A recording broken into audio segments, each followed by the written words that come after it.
poor network. Yesterday we could not do much. Could not. But yesterday we were discussing about the beautiful and transcendental form of the Supreme Lord, which Lord Shiva is indicating that a devotee, after thoroughly purifying one's body and mind, gross body, subtle body made up of 24 elements, when one comes to the platform of Bhava, one should develop a desire to see the form of the Lord and serve the Lord. Then Lord asks, what kind of form you want to see? Then there was elaborate description about what kind of form the devotee should aspire to see. Lord Shiva describes. And at the end, he says that, show your Swarupa, the destroyer of fear, with a foot beautiful as an autumn lotus petal, which dissipates the darkness of the heart by the light from its toenails. Basically, starting from the face, Lord Shiva goes downward, the description of the form. At the end, he says that complete form can be seen, but it is very difficult to see your souls. Kindly standing on one foot, raise your another foot, so that we will be able to see your foot properly with so many marks that are there on your foot. Because each and every mark has a special significance, as we have already studied in the third canto. Because those marks on the foot will destroy the fear of samsara for any sadhaka. So for which Lord said that you have to go to a guru. Guru will give you fearlessness, abhaya pradhanam, not me. Then he says that the guru of this world and the shastra in this world indicate that you are the ultimate guru. You are the marga guru, swa marga guru. Swabhutya samsara taro kutaram, as Mother Devoti says that you are the most merciful and you are the axe to cut the samsara of your surrendered souls. So since you are the topmost guru, I am taking shelter of you. Please do the needful. So that was the request by Lord Shiva unto Lord Vishnu. So that's where we kind of stopped last week, yesterday. We will continue from verse number 53. Etat rupam anudyeyam atmashuddhim abhipsitam yad bhakti yogo abhyeda swadharmam anutishtitam. My dear Lord, those who desire to purify their existence must always engage in meditation upon your lotus feet, as described above. Those who are serious about executing their occupational duties and who want freedom from fear must take to this process of Bhakti Yoga. Yeah. Lord Shiva further continues. Desiring purification of the jiva, atma shuddhim abhipsitam. Till now, all the prayers were talking about the purification of the mind, intelligence, ahankara, chetana, jnanendriyas, karmendriyas, five gross elements, tanmatras, etc. The purification of the body made up of 24 elements are mentioned. Now, in this verse, Lord Shiva is telling that those who want to purify their soul, Atma Shuddhim Abhipsitam, those who have desire to purify their own self, such kind of sadhakas should repeatedly meditate on this form. Etat Drupam Anudhyayam. Dhyayam means meditation. Anudhyayam means continuous meditation. If at all one wants to purify one's own self, they should meditate on this particular form, which is described in the previous verses. Meditation on the beautiful transcendental form of the Supreme Lord will purify the soul. That is the understanding we should get from this verse. Devotion to this form gives freedom from fear of death. As long as we identify with our body, we always have the fear of death. As soon as we start identifying with the soul, there will be no fear of death. As long as the soul is covered by the contaminations, there is always bodily identification and fear of death. When all the coverings are removed, when one identifies oneself with the soul, Aham Brahmasmi, then there is no fear of death because soul is eternal, Sanatana. Even to those practicing Varnashrama duties. Devotion to this form gives freedom from fear of death, and also for those who are practicing Varnashrama duties with an intention to become freed from the fear of death also, they will also get it. That's how Lord Shiva is indicating here. That means in the previous section he was indicating the process to purify one's body. In this verse he is indicating the process to purify one's own soul. That is continuous meditation on the form of the Supreme Lord that purifies oneself. Lord Shiva gives some special information in this verse. As long as one has not seen the Lord, the sadhaka bhakta, desiring purification of the self, the removal of ignorance, must repeatedly meditate on this form. That means by the practice of sadhana bhakti, one should be able to come to the platform of bhava and prema. Then if one is done properly, one will be able to see the form of the Lord. If one is not able to see the form of the Lord, means one is not completely purified yet. For the complete purification of the self, one should meditate on the form of the Lord. With that meditation, there will be purification of the soul. Then there will be vision of the Supreme Lord. There is a continuous progression in that way. So the removal of ignorance indicates the purification of the self. The devotee should not purify his identity, Jivera Sarupai Krishna and Dadas, by any other means. The purification of the self should not be by karma, jnana, yoga. It should be by meditation means bhakti. This is smaranam. This is not the dhyana or that meditation. This is actually smaranam. Smaranam on the form of the Supreme Lord. What we discussed yesterday evening. Just as purification of the body was described through offering respects to Vasudeva, Sankarshana, Pradyumna, Aniruddha, Muchandra, Indra, Varuna, Vayu, etc. other deities, here there is purification of the jiva by repeated smaranam on the beauty of the Lord. Here the meditation should take it as smaranam. It is not Ashtanga Yoga meditation, it is actually the meditation of Bhakti. That is smaranam.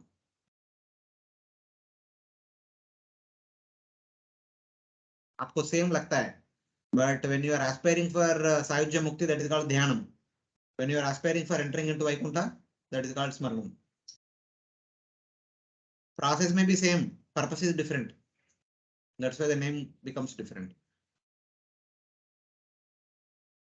After this, the devotee sees the Lord and becomes his associate.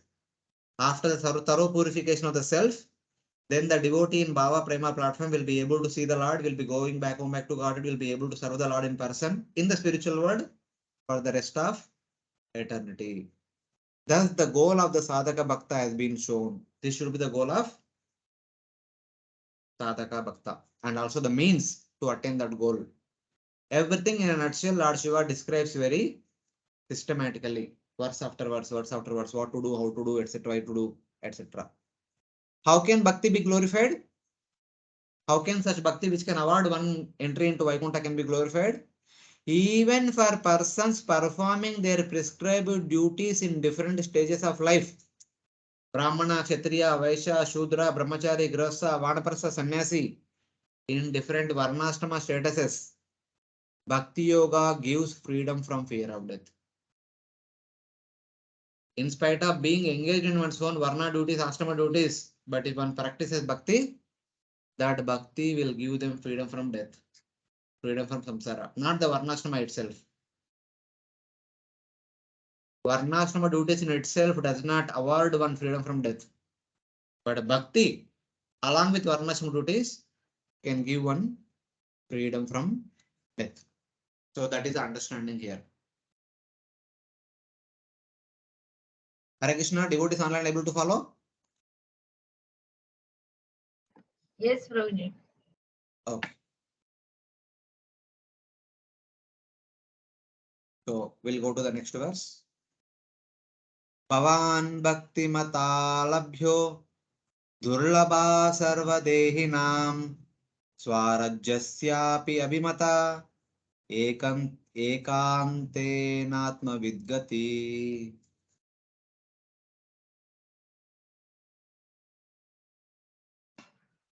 My dear Lord, okay, read Prabhuji. My dear Lord, the King in charge of the heavenly kingdom is also desirous of obtaining the ultimate goal of life, devotional service. Similarly, you are the ultimate destination. Those who identify themselves with you are sweet. However, it is very difficult for them to attain, whereas a devotee can very easily attain your lordship. Who can attain that status of going back home back to Godhead? That a comparative study is indicated here. Bhavan Bhakti Mata Labhyo Durlabha Sarvadehinam. This is only possible for your devotees. It is very difficult for others. Who are others? That is indicated. Desired even by Brahma, Swarajyasya api abhimata. Sought by the Kumaras and other knowers of Atma, who have given up material aspirations, who are only aspiring to attain highest perfection. You, who are rarely attained by any living entity, are attained by your devotees. Even though the topmost lord of the entire universe, Brahma, even though the topmost jnanis like the Kumaras, even though they desire to enter Vaikuntha and have the offer to serve you in person directly for the rest of eternity, it is very difficult for them. But it is very easy for your devotees. So this is the glory of unalloyed devotional service. So Lord Brahma is an example of Karma Mishra Bhakta. The four Kumaras are an example of Jnana Mishra Bhaktas. It is very difficult for them. But Ananya Bhaktas can easily attain entry into Vaikuntha. That's how we have to see this.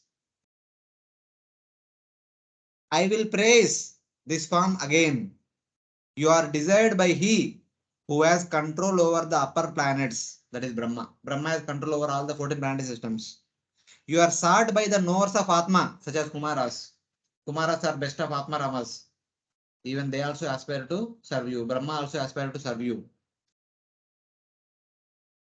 Naham nayuyam yadrutam gatirvidurna gatirvidur navamadeva kimuta paresura tanmayaya mohita buddhudeyastvidam vinirmitam chatma samam vichakshmahe. So this is a verse I added here from second canto chapter 6 text number 37-38, where Lord Brahma is saying something about himself to Narada Muni. He is telling that Brahma expresses his own lower position in two verses. He is speaking to Narada Muni, second canto 6th chapter.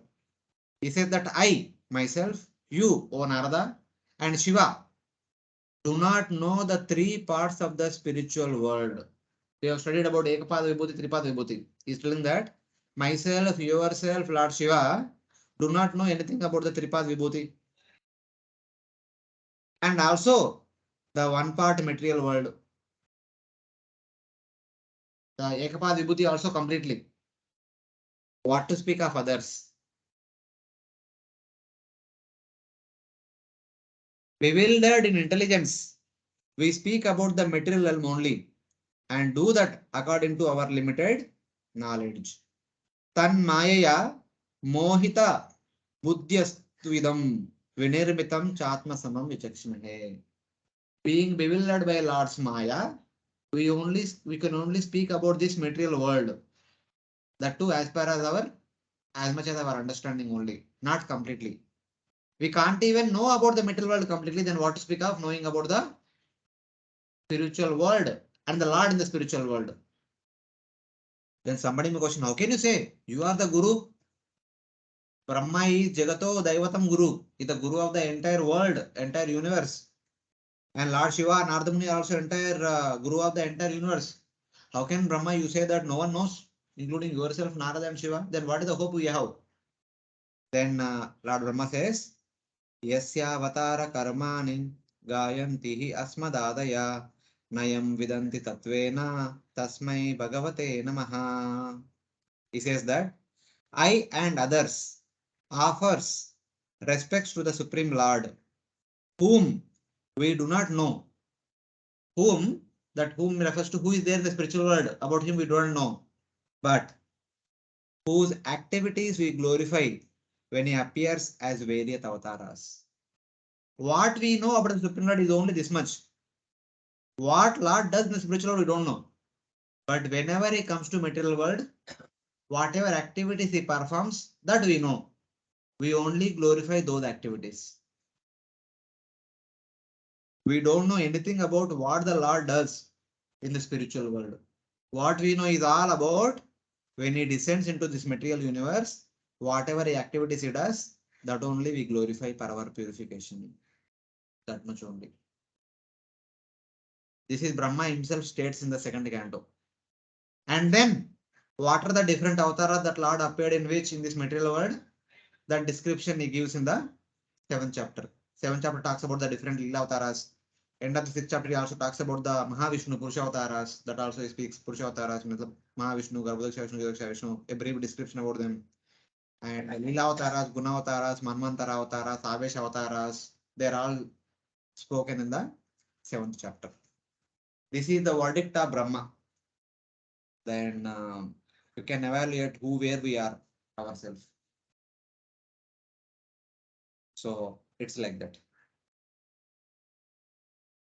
Any questions?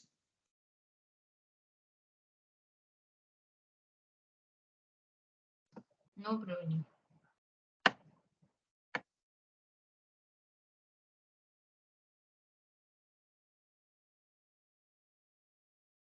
Prabhupada quotes that Bhaktyamam Vijanati Yavan Yas Chasmi Tatvataha.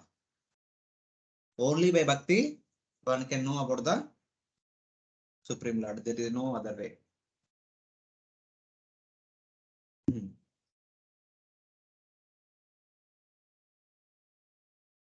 Tam Duraradyam Aradya Satam Api Durapaya Ekanta Bhaktya Kovanchet Padamulam Vinabahi.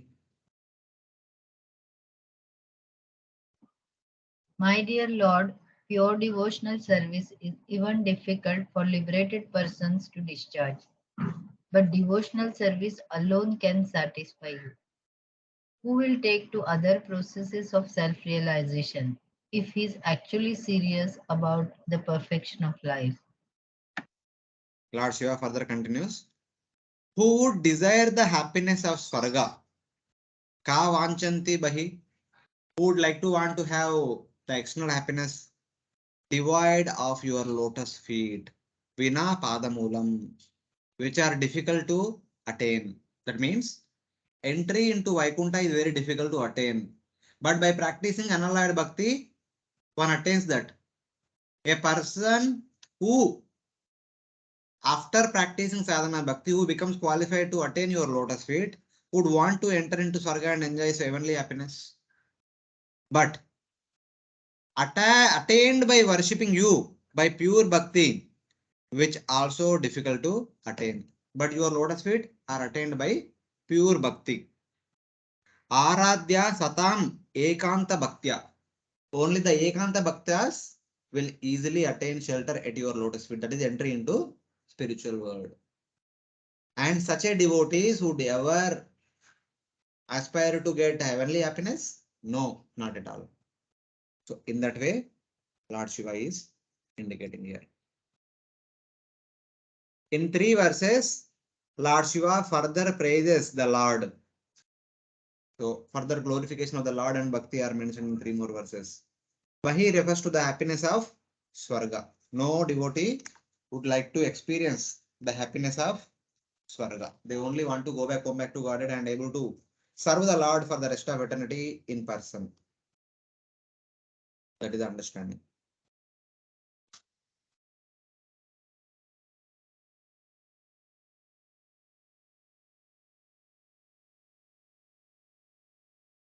Yatra nirvishatama aranam, yatra nirvishtam Krutanto nabhimanyate Vishwam vidvamshayam virya Shaurya Vispurjita Bruva. The expansion of this Vaibhav's invincible time personified can immediately vanquish the entire universe. However, formidable time does not approach the devotee who has taken complete shelter at the lotus feet. Hmm. So, but for others, those who aspire to go to Swarga and all their attempts to enjoy Swarga will be defeated by time. That is indicated here. Death, who destroys the universe. Here, death means Kala, the time factor, or Lord Shiva. That is the Seva. Death, who destroys the universe by his brow, which quivers with power and determination, cannot consider as his possession the person who has surrendered to those feet. A Ekanta Bhakta, when a person becomes Ekanta Bhakta, unalloyed devotee, that person does not situate himself in the under the purview of time. Everyone in this middle world who are under the control of time are subjected to repeated cycle of birth and death, but not a Ekanta Bhakta. That is understanding. The devotee has no fear of samsara because what need has he to pray for release from samsara? A devotee no need to pray for freedom from samsara because time does not consider that the person who has entered the shelter of Lord's lotus feet is possession. Time does not, I mean, we always hear about this in relation to Maya. When a devotee becomes completely surrendered to Krishna, Krishna says, "No, Maya, you stay away. He is my person. Don't show any influence upon him." So the same thing, but here Lord Shiva is speaking in terms of time. Time does not have any jurisdiction upon a devotee. Even in the second canto, 9th chapter, where the description of Vaikuntha was there, which Brahma had darshan, it is said that na kala vikrama. There is no influence of time or Maya in the spiritual world. So same thing. Even in the material world also, when a devotee is completely surrendered, time or Maya does not have any influence upon that devotee. Time destroyed the universe by the movements of his brow, agitated by power and determination. Kala personified, whenever he wants, he can destroy the entire universe, but he cannot touch an unalloyed devotee. That is the greatness of Bhakti. Bhakti is glorified in the three verses. The greatness of Bhakti is that when a person becomes Ananya Bhakta, time and Maya cannot touch the devotee. They don't have any influence upon that person. So in that way.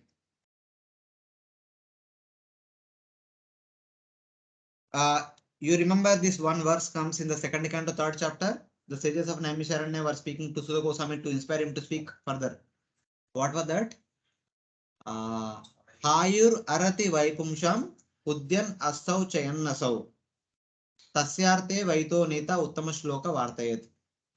For people in general, every rising and setting of sun depletes one day from their lifespan. But for devotees who are constantly engaged in hearing and discussing Krishna Katha, time has no influence upon them. So that is the position of devotees or position of bhakti. In that way, bhakti is glorified.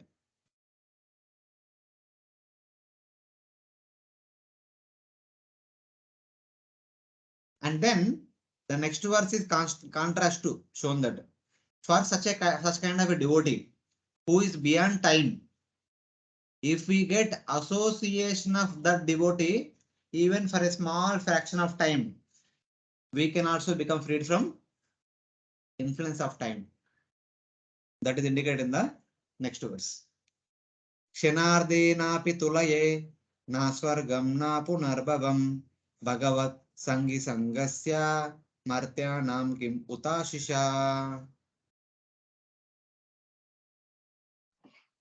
If one by chance associates with a devotee, even for a fraction of a moment, He no longer is a subject to attraction by the results of karma or jnana. What interest then can he have in the benedictions of the demigods, who are subject to the laws of birth and death? Yeah. It's the same as first canto verse. Tulayema lave napi. Na swargam na punarbhavam. Bhagavad Sangi Sangasya Martyanam Kim Utashya. The same verse comes once again. There it is mentioned that lave napi. The moment, the time of equal to lava, one lava. Here Shanarde napi, the time equal to of Shana. So in that way.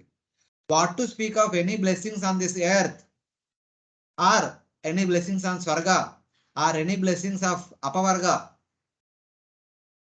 they cannot be compared. Even they cannot compare with even half a moment's association with the devotee of the Lord. Kenardena api Bhagavad Sangitangasya. The blessings in this material world, such as becoming aristocratic person here in this Martiloka, or getting entry into Swarga, or getting entry into Apavarga, they cannot even compare to the half second association with a pure devotee who is beyond the influence of time and Maya. That is the understanding. Here, Lord Shiva is saying about the importance of association with the devotee. Later on in the next, at the end of this canto, the Prachetas, while offering praise to Lord Vishnu, they say that because we had small association of your wonderful devotee Lord Shiva, today we had the good fortune of having your darshan.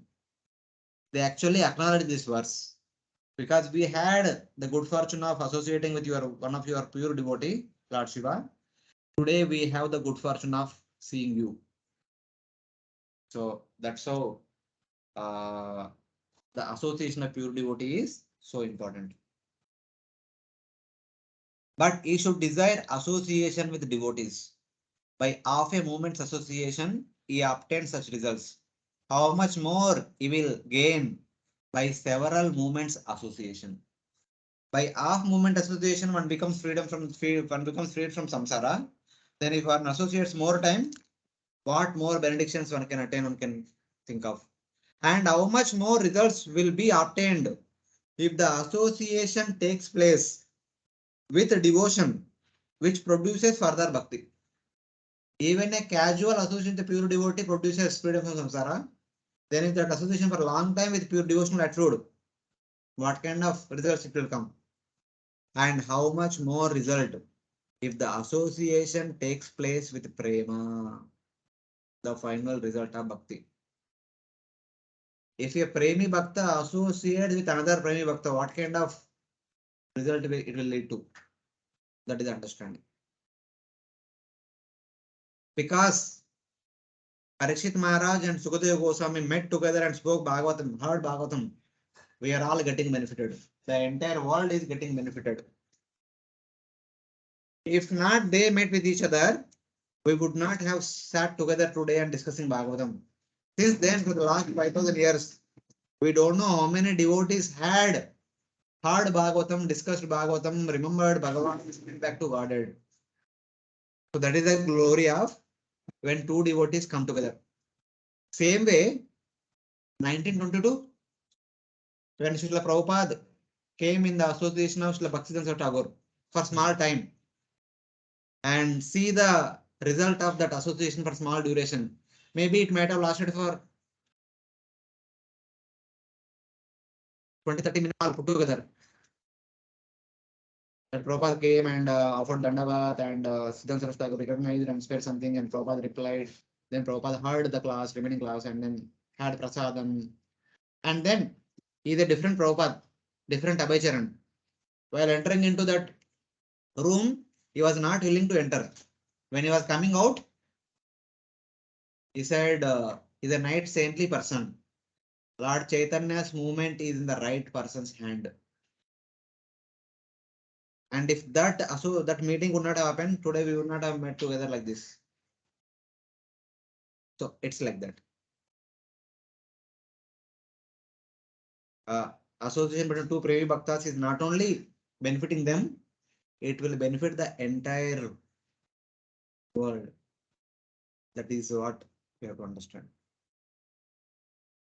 Swarga, the result of karma, and liberation, the result of jnana and yoga, cannot compare with a half moment's association with a devotee. And this verse also glorifies bhakti. Those who practice karma will bring them to Swarga. Those who practice jnana and ashtanga yoga will bring them to Sayuja. But these two cannot be compared to the association of devotee. Then what is to speak of the result of association with the devotee? That is the glory of bhakti. This is how bhakti is glorified. What to speak of comparing it to jnana, to karma, and finally to the blessings in the present world, such as becoming a king of the kingdom, becoming the prime minister or president. What to speak of all these things? So this is the glory of bhakti. And the devotees who are beyond the influence of Kala and Maya. Nachakala Vikrama.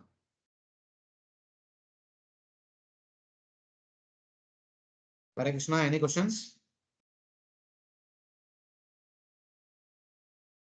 No, Prabhuji.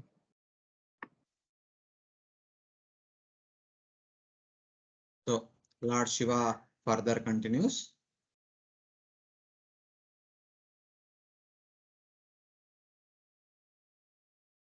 अतानगाग्ने अतानगाङ्ग्रे स्तव कीर्तितीर्थयोः अन्तर्बहिर्स्नानविदूतपाप्मनाम् भूतेशनुक्रोश सुसत्त्वशीलिनां सत्सङ्गमोऽनुग्रह एष नस्तवा.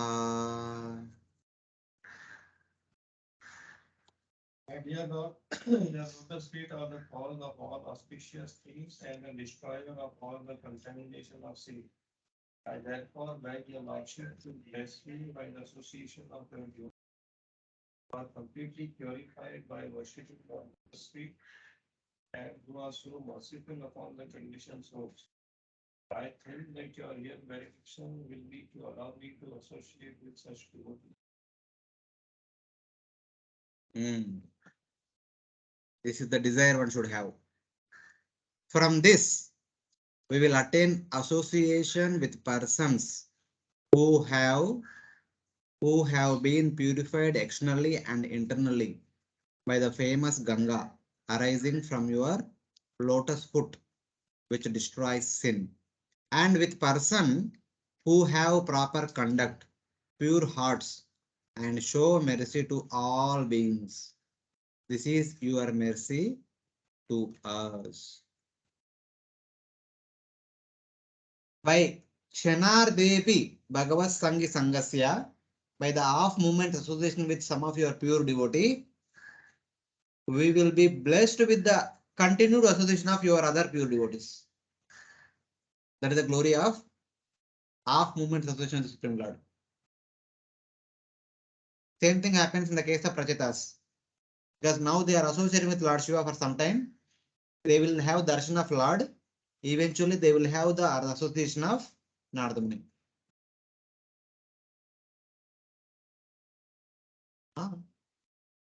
Prachetas will have the good fortune of associating with Narada Muni, and by following the instructions of Narada Muni, they will go back to Godhead.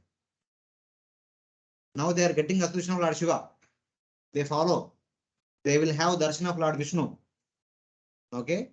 Then they will continue to rule. They will rule for some sufficient amount of time. Then take on to Vanaprastha order. They go to forest. There they will have association of Narada Muni. Then they will go back to Godhead. It is like that. Forgot the instruction. Not that they forgot, but a devotee always desires the association of other devotees. But getting the association of pure devotees is rare.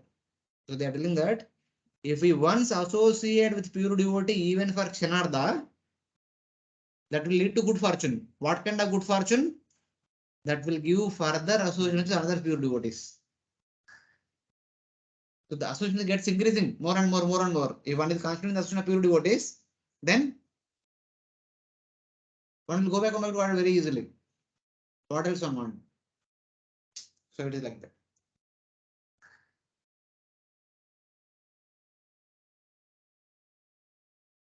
Shana or the Akshay, but it should be pure devotee.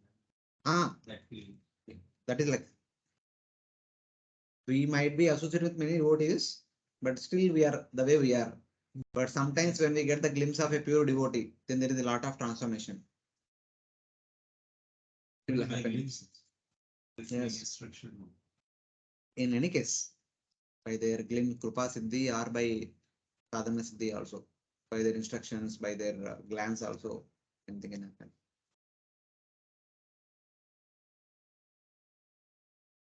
That will lead to the association of another pure devotees for a long time. So there, the sadhana will continue more seriously. Initially, one may not be serious, but by the association of a pure devotee, one will become serious.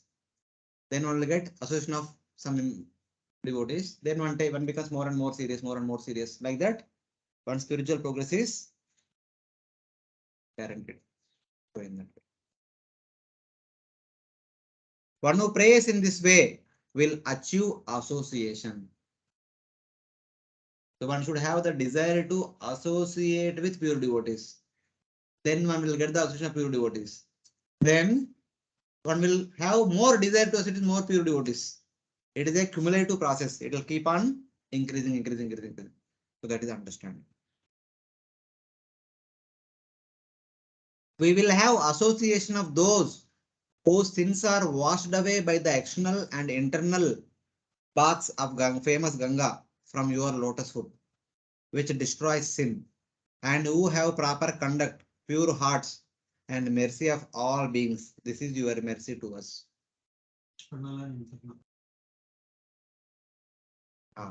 There are two understandings. One is from the lotus feet of the Lord Vamna, Ganga came. And also, all the pure devotees are also situated at the lotus feet of Supreme Lord. Many times scriptures cryptically they say, associating with Ganga means actually associating with Ganga, which is actually Charanam of Supreme Lord, and also associating with the pure devotees who are also situated at the lotus feet of Supreme Lord. Both are controlled Lord's lotus feet. So either Ganga or pure devotees will purify us both externally and internally. By continuously taking bath in Ganga, serving Mother Ganga, treating Ganga as Charanamut of the Lord, not like a holy river which purify my papa, which laved me, Dhanandehi, Putandehi, not like that. As a transcendental object, when one sees and one Tadiya, Lord Tadiya, then there is internal purification. Similarly, one who takes shelter of pure devotees who are also situated at the lotus feet of Supreme Lord and serves them, takes their instructions seriously, there is internal and external purification. So there is comparison. Comparison also made. Instead of taking bath in Ganges. That is a ritual bath, ritualistic bath in Ganga.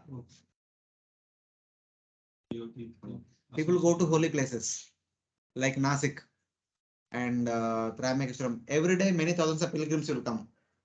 Whoever goes to pilgrimage, what will be their thought process? In general, the majority of people with what thought process they go to holy place? पाप धोने के लिए. In one sense, पाप धोने के लिए, थोड़ा पुण्य कमाने के लिए. One तरफ पाप धोने के लिए, दूसरी तरफ थोड़ा पुण्य कमाने के लिए. If that is the mentality, it will take long time. पाप धोएंगे, पुण्य कमाएंगे, but भक्ति नहीं मिलेगा. But if one approaches Ganga as the Charanamrita of Supreme Lord, as the Tadi of the Supreme Lord, if one serves Ganga with that mentality, there will be internal and external purification.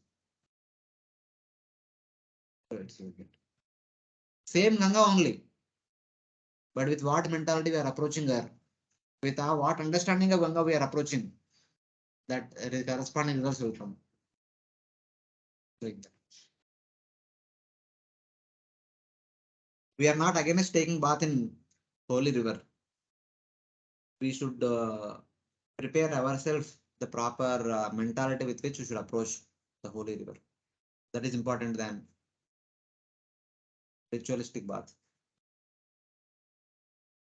Even that verse comes in the first canto that Sardunnopi Anusevaya. But a devotee association is very quickly purifies one, not the Ganga. That is the mentality with which somebody approaching devotee means they already have the understanding that I need to take association of devotee, it is very important for me. With that mood, one approaches the association of devotee. But same mood may not be there while approaching Ganga to take bath, a ritual bath. But if you have same mood with Ganga, Ganga is also one of the Lord's associate only. If with the same mood we approach Ganga, the same effect will be there. In that way. Still, I think it's better as devotee association because that mode will be given by devotees things. I'm not saying you should not associate with devotees. I'm just trying to give positive side of Ganga bath. Yes. In that way. नयस्य चित्तं बहिरैर्त विभ्रमं तमो गुहायां च विशुद्धमाविशत् यद्भक्तियोगानुगृहीतमञ्जसा मुनिर्विचस्ते ननु तत्र ते गतिम्.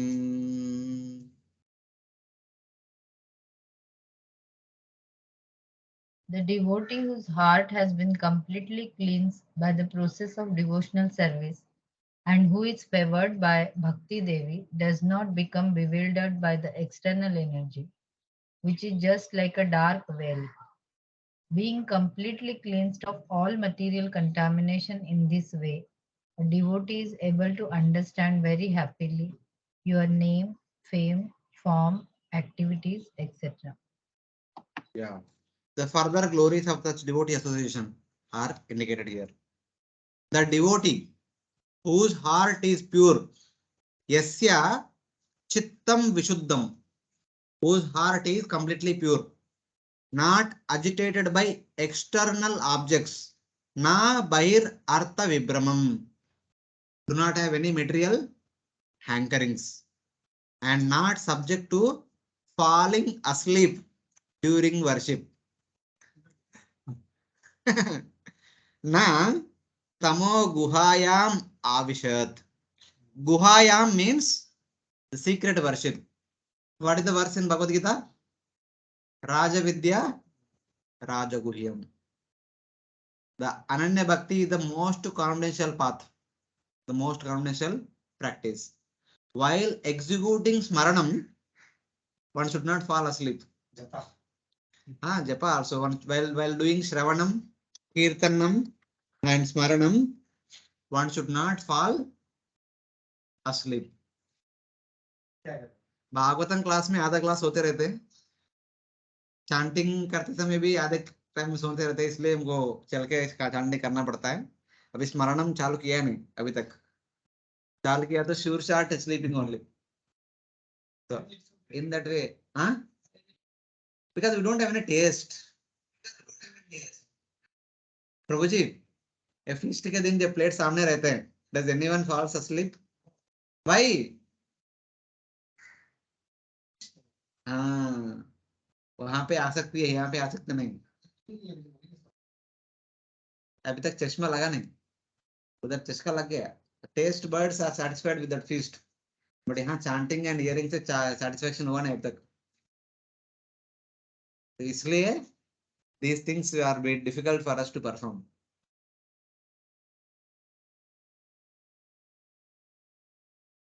Parikshit Maharaj heard Bhagavatam for 7 days continuously.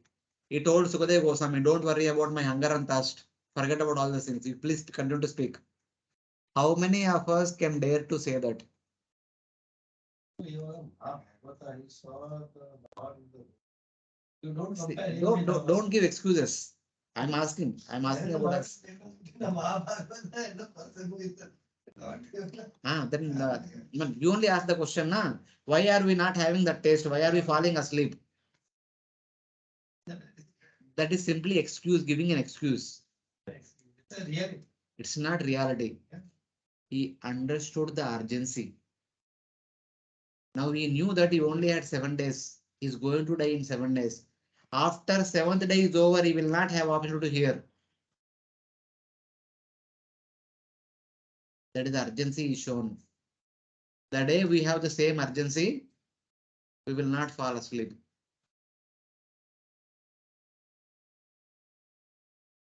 I can give my own personal example. For the first time, I came to Chowpatty in 2006 while I was studying in IISc. 2006, that was the last semester. Gaur Purnima. His Holiness Radhanath Swami Maharaj will be speaking entire day classes. And myself and few of our classmates, we all came from Bangalore. We were staying in Banganga. The previous day, evening 8 o'clock we came. Next day morning is Gaur Purnima. And we came at 8 o'clock, rushed to temple and had Shayan Darshan. We had some little prasadam. And we don't have any prasadam. We packed something from Govindas. We went to Banganga. There are 250 people who are there in Banganga. Boys who came from different places, especially from Pune and all over Mumbai, different bases, and from Bangalore here, there. All the boys were kept in Banganga. 200 boys, literally 3-4 bathrooms. We had prasadam, slept at 11 o'clock, and the coordinator who brought us, he woke us up at 2:30 a.m. in the morning. We took bath early in the morning, then rushed to temple running from there for Mangalarti. Attended Mangalarti, then did chanting. Then there 8 o'clock there is darshan. Then there is Guru Puja. There is drama. Then there is class. His Holiness Radhanath Swami Maharaj, His Holiness Chandraboli Swami Maharaj, His Holiness Jayata Swami Maharaj. Three Maharaj were sitting on the asana and they were speaking. Initially the other Maharaj speak little bit. Maharaj was speaking. Class went up to 3 o'clock. We sat in the front rows, some of the front rows in the temple hall. No getting up. 3 o'clock there was half an hour break. Again class started. It went up to 6 o'clock. 6 o'clock there is Abhishek, 6 to 7. 7 o'clock they told us to go and have neem juice. We went down for neem juice. Had neem juice. And again came back. There was another class. It went up to 9:30. Then prasadam served at 9:30. And we had, because in the queue, we had prasadam at 10:30, 11. We did not fall asleep. We were feeling sleepy, but we did not sleep. That was the first time getting to see thousands of devotees, getting to hear from His Holiness Radhanath Swami Maharaj. It was like nectar. But today, it is entirely opposite. While class is going on in the temple hall, we start our radio and we sit at the next to our lockers and we hear. We say, there is a lot of crowd in the temple hall. We can't sit for a long time. And nowadays, understanding the condition of the devotees, Maharaj also doesn't speak long. In those years, 2006 and 7, 8 and 10, Maharaj would speak for long hours. Abhi, yatra bhi वैसे होता था. 2005, 2006, 2007, 2008 yatras, the lecture would go for long hours. Not like now.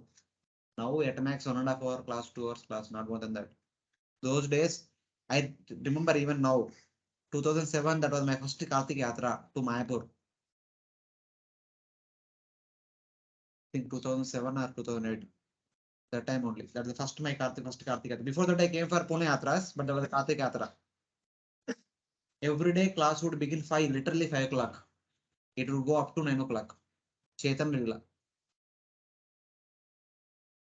And morning they would take us for Dham Darshan. And Mayapur में दो मंगला रहता है. 2 Manglartis. One is Prabhupada Samadhi, one is Temple Hall. 4 o'clock and 4:30. We would literally get up at 3:15, take bath, run to Prabhupada Samadhi, then come to temple and then do japa, then go for Dham Darshan, come back. Afternoon hardly you get for half an hour, 1 hour sleep. Again get up, take bath, come and sit in the front row 5 o'clock till 9 o'clock. And by the time you go to bed, it will be like 10:30, 11. No sleep. But still every day would get up early and attend everything seriously. But now, one day थोड़ा late हो गया तो अगला दिन डुम्मा मंगलारती. Is the what I think when you do something, sometimes you know the philosophy, you know the practice, it wears off. How will maintain that interest? Familiarity breeds contempt. That's what. Now we don't have urgency. Yeah. That time it was urgent. That time we felt it is urgent. But now urgency nahi. Because we think we know everything. We think we are conquered. Huh? Please you understand what the philosophy is. That's the problem. Na? That time we do not understand, but still we have eagerness. Now we think that we have understood philosophy, but no eagerness. What's wrong with us? Where we are wrong. Huh? What's wrong with us? Where things went wrong. Where things went wrong. Something is given for free, we take it cheaply. Something comes by efforts. Because we came all the way from Bombay, 24-hour journey, we took it very seriously. Because after 2 days we leave Bombay. We were here only for 2 days. Every moment is like so precious. But now it is given so abundantly, we don't take it seriously. I'm not telling about you, I'm telling about me only. That's what. Familiarity breeds contempt. We don't have that seriousness. When that seriousness, when that eagerness, when that aturta we show, then bhakti makes sense. Bhakti will give us the results. It seems that this type of mentality is a part of material. Yes, Prabhu. Outside world, we were there. Initial days, bhakti is new thing for us. So we put all efforts to do that. Now bhakti has become part of our life. So for us, bhakti is no more what you can say adventurous or surprising or inspiring or so what we can say we are like ambitious. It is becoming, it has become like a casual or routine activity. So that is not good for our spiritual progress. So the devotee whose heart is pure, who is not agitated by external objects. Agitated means who is not aspiring to get the material things. Name, fame, prestige, recognition, respect, all these things. And not subject to falling asleep during worship. Of course, in one way, during worship means one may say, okay, deity worship. Why would somebody fall asleep during worship? Deity worship? No, the worship means bhakti.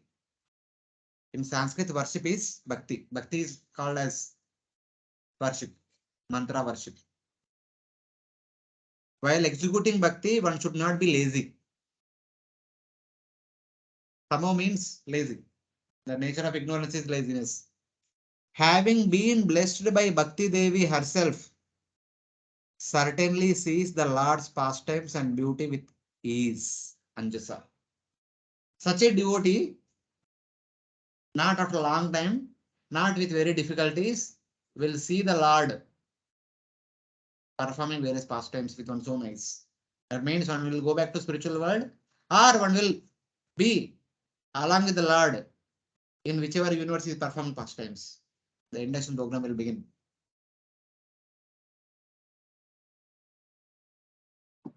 When we come to this point, then one is sure to attain the lotus feet of the Supreme Lord. Hare Krishna Mata, you are saying something? Yeah, Prabhuji, like this verse, whatever is said, that is true. But like we do see that sometimes the devotees are really serious, but because they're physically tired or they had a long service previous day or something, they do tend to fall asleep. So do we consider that even though they are very sincere devotees? No, one second. We are not talking about asleep is not the asleep is not the sleep due to fatigue. Here the falling sleep means becoming lazy. Okay. Don't see in terms of gross sleep. It is in Okay. terms of becoming lazy or becoming inattentive in executing bhakti activities. Okay. Or becoming casual in executing Mhm. bhakti activities. Not considering as the most important activities. Okay. When a VIP guest come to our home, we give complete attention. When a simple guest comes to our home, okay, रहने दो क्या देखेंगे? उनको सब कुछ पता है. If something needs, he will ask. Like that we treat. But when a VIP guest is there, we go to him again and again. Do you need something? You want water? You want this? Do you need some fruits? We keep on asking. But when a known guest comes, unless until he asks something, we will not give. That is familiarity breeds contempt. So in that way. So, Prabhuji, whatever you explained just now, familiarity breed contempt, how we applied here, like. No, that's what I'm saying, Mataji, because I mean, I'm giving my example like since last 15 years, almost 2005 onwards, I'm chanting. So 2005, 6. So initial days, we used to put all effort in chanting. Now chanting goes on as a casual process, as a casual activity. Initial days, chanting means we keep all other activities aside and do chanting alone. Now we do all other activities along with chanting. Yeah. Huh? Getting the result, that is why you are disheartened. No, it is not about that because since so many years we are practicing it, we have taken it as a casual activity. It's okay. I can do this also. I can do that also. No issue. It's like that. So nowadays, what's happening because of this lockdown and all? On one side, we are hearing lecture on radio, and we also opened our computer and making slides or doing so many things. Previously, lecture means keep all other things aside, take a notebook, take a pen, sit in front of assess and write notes. Yeah. Nowadays, hardly writes notes. I'm telling about myself. Don't if it is somewhere you find similarities, don't find offensive. But I stopped writing notes for many years. During my Bhakti about time, I wrote all the notes. My locker is full of notes, filled with all notes and all. Since then, I stopped writing notes. And if we don't write notes in the Bhagavatam class, in between we fall asleep. Grass sleep, that is there. And suddenly we also mind goes here and there wanders. That is subtle sleep. We are not so attentive also many times. Prabhuji, becoming lax in between, like how you mentioned, asleep is not the gross sleep, but becoming lax in our devotional activity. So it is like how, that Ghana Tarala. Sometimes the person is very serious and sometimes he just lacks the interest. Then again, sometimes he gains again. That's what. I'll give one simple example. If His Grace Radha Gopinath Prabhu gives class, we are attentive. If His Grace Sankirtan Prabhu gives class, I'm literally saying about myself only. Because Sankirtan Prabhu speaks very slowly, it is can't even audible, and we fall sleepy in between many times. I personally observe myself. I fall asleep many times in Sankirtan Prabhu's class. If it is Sankirtan Prabhu, Sanat Kumar, not Sanat Kumar Prabhu, Shaman Prabhu or Radha Gopinath Prabhu, they keep their speech keeps modulating. Sometimes they speak some jokes, some humor, and some story, some this, some that. So many things are there. So our attention span is there for a long time. And this simple example. So like that, in any case, if some, for example, if Gaur Gopal Prabhu's class is there, that is there in one case. Gaur Gopal Prabhu, that's why he don't give classes. He says that if I give class, 10,000 people will come. Where will you accommodate? If some other devotees class is there, no one will come. That's what it is. We are not inspired by the Bhagavatam class. We are inspired by the speaker. In one sense, if we are new, whoever may be giving class, we hear. Because since we have been spent so much time, sometimes some devotees might be speaking simple things which we have heard 100 times. We may think that okay, I will speak simple things only. It's okay. Today we'll take off. Something like that. I mean, this is what I observe myself and some of my fellow friends in the ashram. Because all you grahasthas and in the home, you might be busy with other things, and once in a while you may get to hear. But every day we are expected to hear. But sometimes we take off, considering like this. It's okay. This devotee will speak simple things only. It's okay. Many times we have heard what's so special. So like that. But Prabhuji, like what you are saying, this does happen with us also, like Grihastha. And over a period of time, means why I'm saying this. This is a question for me, a long-standing question in the mind that whatever we do is right or wrong. Because over a period of time, no, Prabhuji, it does happen that if I'm means at least for I'm talking about myself that if I'm spending 1 hour or 1.5 hour, is it this time am I going to get something qualitative, then I will spend it. Like suppose Sunday lectures bhi hai, agar Sunday temple mein jana hai and usual general lecture hai, जहाँ पे general things रहते हैं ज्यादा, because crowd is also general crowd, उनके लिए रहता है lecture, then the mind thinks that why should I जाने आने का टाइम और वो वहां पे सुनने का टाइम स्पेंड करूँ, उससे मुझे गेन क्या है, what is a net gain, what new things or what qualitative things I'm going to learn. So over a period of time, no, in devotion this attitude has developed कि जो time मैं लगाने वाली हूँ उसमें मुझे कितना मिलने वाला है, otherwise why to spend that time, I will listen to some online lecture instead in that time where I will get something qualitative.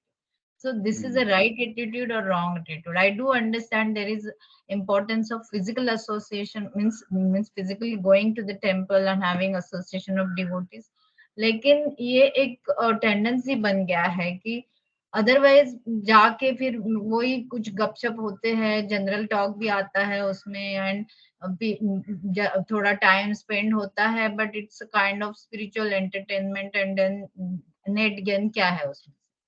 So is it's a right thing or wrong thing, Prabhuji? No, it is both right as well, wrong also. I mean, I cannot blame anybody. I mean, this is my analysis. Don't find, I mean, it may be wrong also. Don't take it as a Mahavakya or something like that. See, my understanding is like this. When His Holiness Radhana Swami Maharaj is giving class, we have eagerness to hear. Or when some senior devotee is giving class, we have eagerness to hear. Or some other devotee is giving class, we don't have so much eagerness. So, I mean, from individually, we should have that eagerness to take everything seriously. At the same time, from the institution also, in order to bring devotees together, they should keep the program also exciting, enthusiastic, which will attract the attention of many devotees, bring them together.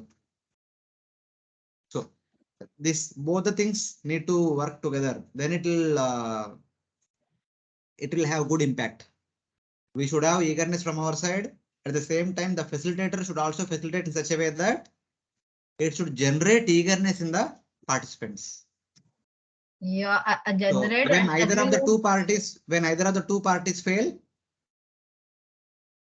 Yeah. so then the individual gets lost that opportunity. So in Because that get lost the when opportunity we to get give, inspired.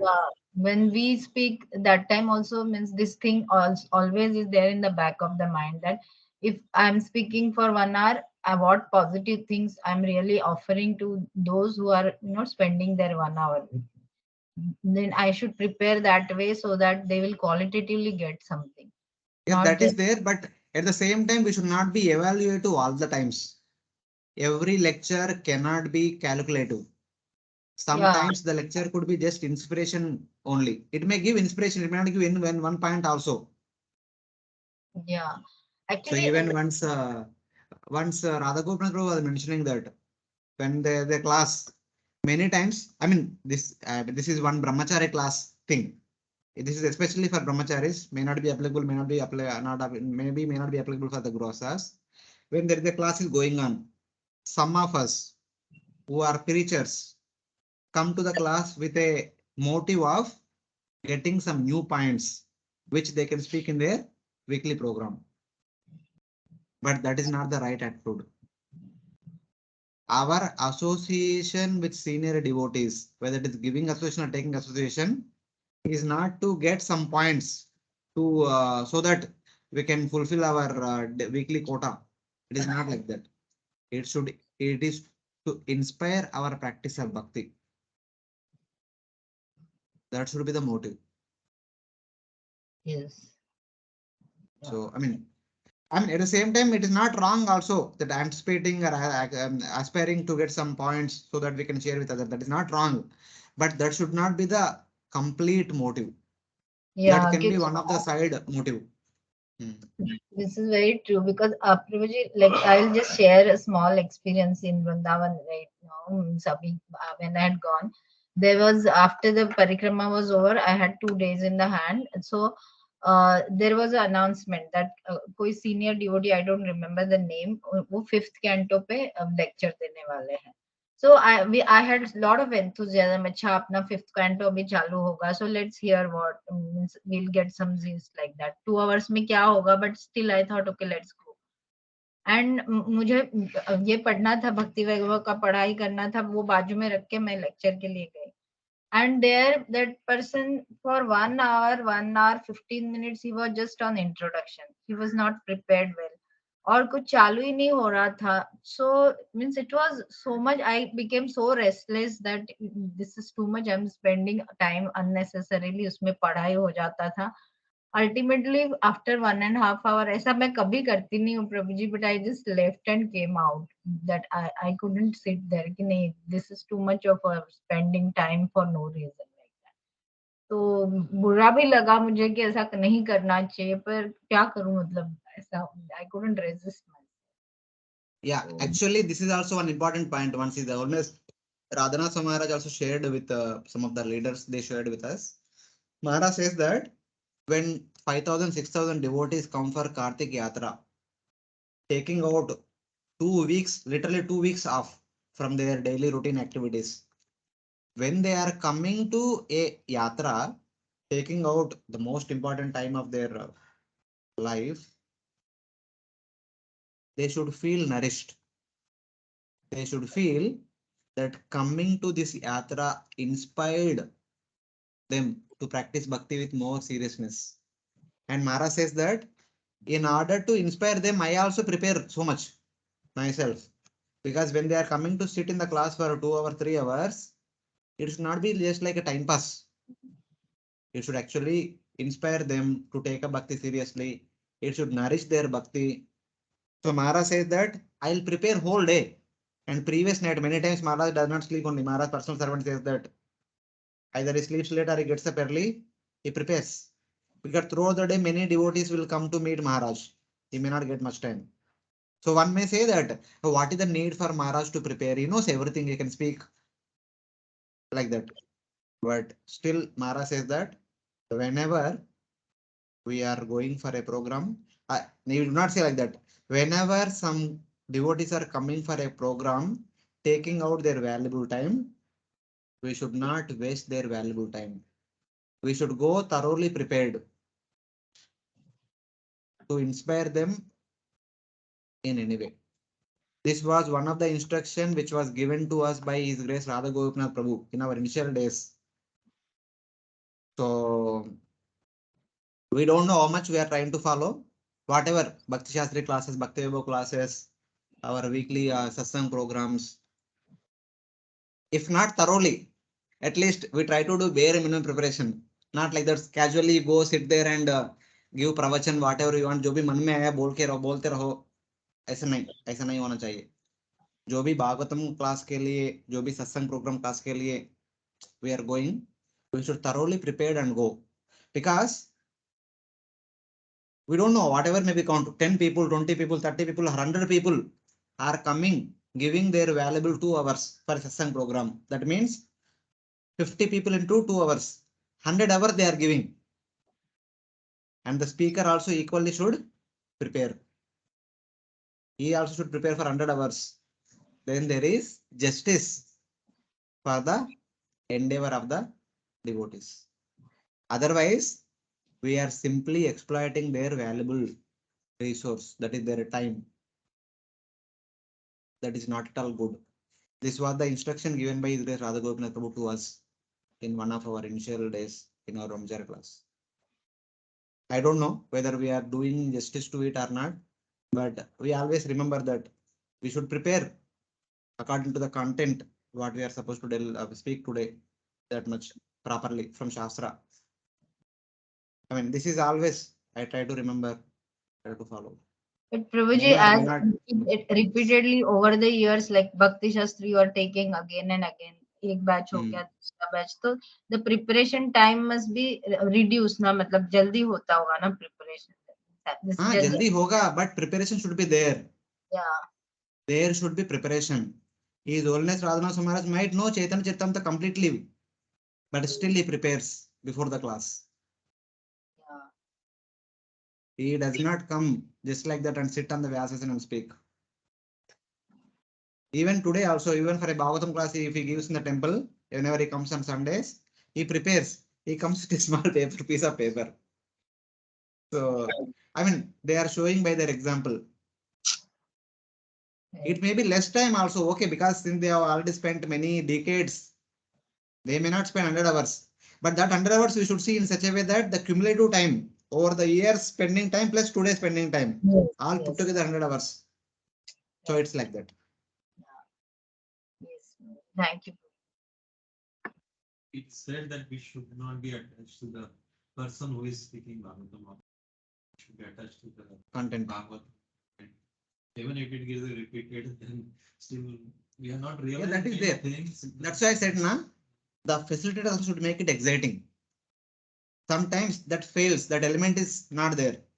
That's why we don't have the taste to hear some simple devotee speaking simple Krishna Katha. Because when you come with some expectation. When that is not met, second time you don't feel like to be part of it. So that is there. That is always there. It's not wrong. That is human nature. You cannot deny that. It is human nature. That is there. So it is also from the point of view of facilitator, they should keep it exciting so that more devotees can take part in it. That is there. That's why I said, na, there is a failure from their part also. There is a failure from our part also. We also should have eagerness. Okay, when the same devotee also simple things also, let me hear Bhagavatam. Hearing Bhagavatam is more important than what is whether he's adding some other things here and there, etc. or not. But because I have been this type of thing, of course, inspired me many times because they may not be a technical person, but if we focus on content, is Bhagavatam, then it gives some insight. Everything needs some purification, Puja. Everything needs some purification. It's actually two-way process. That's why now in the Bhagavatam, whenever you see, whenever Bhagavatam says, na, we should take association of pure devotee.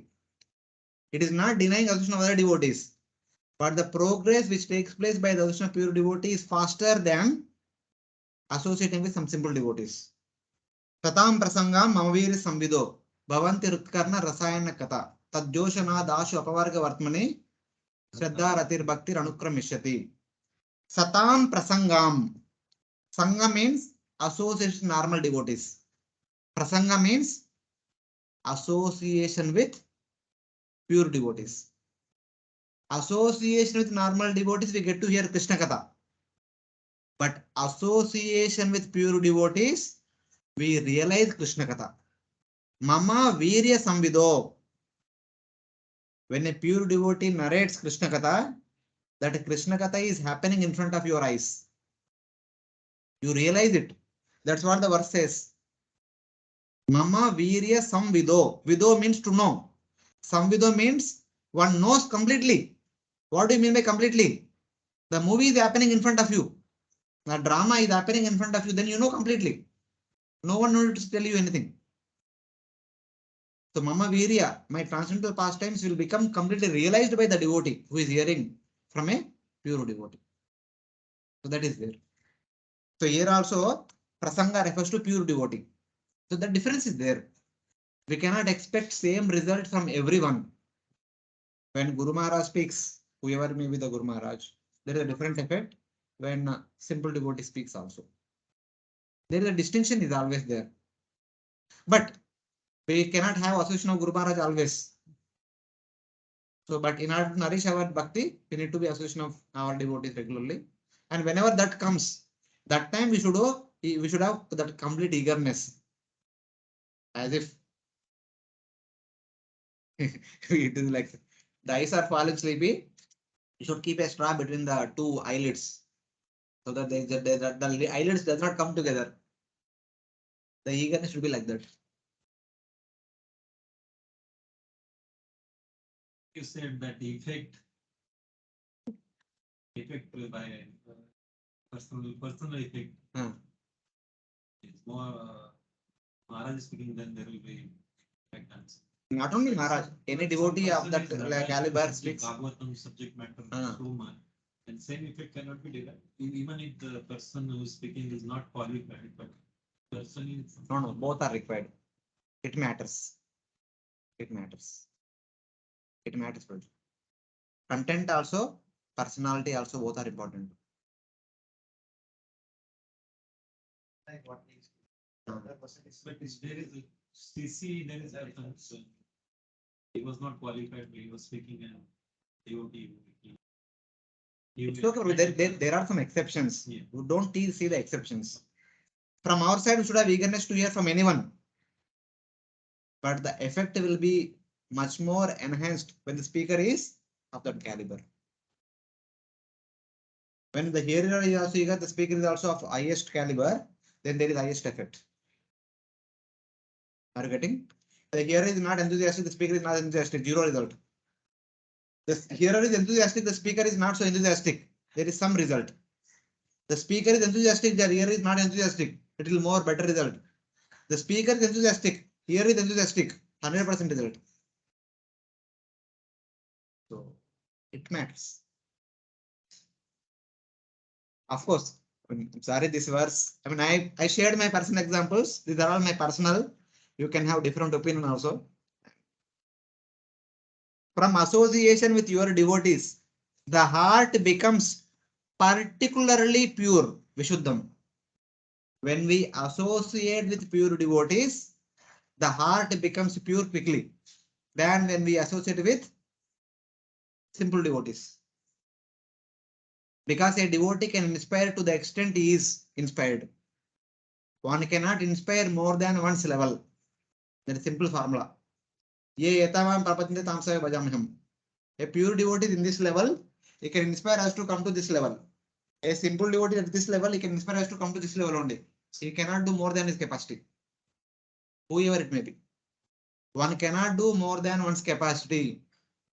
Indra can award entry into Swarga only. Indra cannot award entry into Brahman or Vaikuntha. Indra himself cannot give the blessings to entry into Vaikuntha. But Indra can help.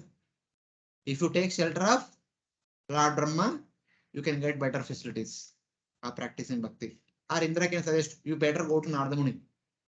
He'll help you how to go to spiritual world more quickly than me. But Indra, Swarga is in his possession, he can offer Swarga without asking anyone. Because it is his own about me, he can offer it. He cannot give Vaikuntha to a person who approaches Indra. If somebody approaches Indra saying that, my dear Indra ji, please give me Vaikuntha. He tells that if you want Vaikuntha, you please take shelter of Narada Muni. He will take you to Vaikuntha. And Narada Muni will say that if you want Vaikuntha, you please take shelter of Vishnu. He will give you Vaikuntha. Even Narada Muni does not say that I will give you Vaikuntha. He will say that execute bhakti unto Vishnu. He will give you. So it is like that. With a pure heart, one can realize your form, pastimes, and beauty. The pure heart is described. What is the nature? What are the characters of the pure heart? It is not agitated by external objects at the time of remembering and hearing about you. While Bhagavatam class is going on, or while chanting is going on, we are supposed to hear Harinam while chanting. We are supposed to hear Harikatha. Does the mind is going here and there? If the mind is going here, that means heart is not pure. The mind is not going here, that means heart is pure. Simple litmus test. Many times. Sometimes it is there. Many times it goes here and there. Many times we only take the mind here and there. Whether mind goes or not, we only have different plans. We make plans. Today इससे मिलने का उससे मिलने का इसको message करेंगे अभी आज शाम को 3 बजे मिलेंगे करके भागवतम क्लास में मैसेज भेजते रहते हैं. At the time of hearing and remembering you, the heart does not become subject to disturbances of drowsiness. The reason is that it has been blessed with the bhakti and thus becomes pure. When one is blessed with pure bhakti, that time the heart does not become agitated by other material desires, or the mind does not become inattentive and fall sleepy.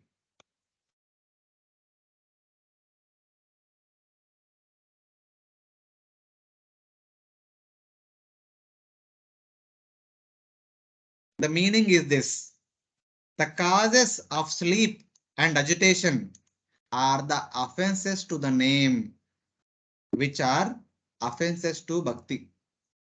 We perform so many Nama Aparad and Vaishnava Aparad, because of which we become inattentive in our execution of bhakti. When these disappear, Bhakti Devi is pleased. When the offenses disappear, Nama Parad, Vaishnava Parad, Seva Parad, when they disappear, Bhakti Devi becomes pleased. When she is pleased, she gives mercy. When she gives mercy, we'll be able to see and experience the form of the Supreme Lord. This means there will be no agitation or there will be no sleep while performing bhakti. Only when Bhakti Devi is pleased with us, there will be no agitation and there will be no sleep. When the heart is pure, one who is inclined to meditate, then sees your pastimes and beauty. The Goswamis, they used to sit in meditation and experience the pastimes of Supreme Lord. Can we? If we sit and close eyes, so many dirty thoughts will come, or we go to sleep. Not meditating on the pastimes.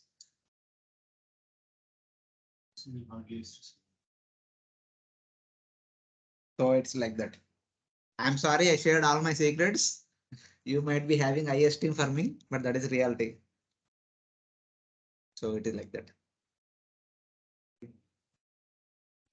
Etredam vyajyate vishvam vishvasmin avabhati yat tatvam brahma param jyotir akasham iva vistrutam. My dear Lord, the impersonal Brahman spreads everywhere, like the sunshine or the sky. And that impersonal Brahman, which spreads throughout the universe and in which the entire universe is manifested, is you.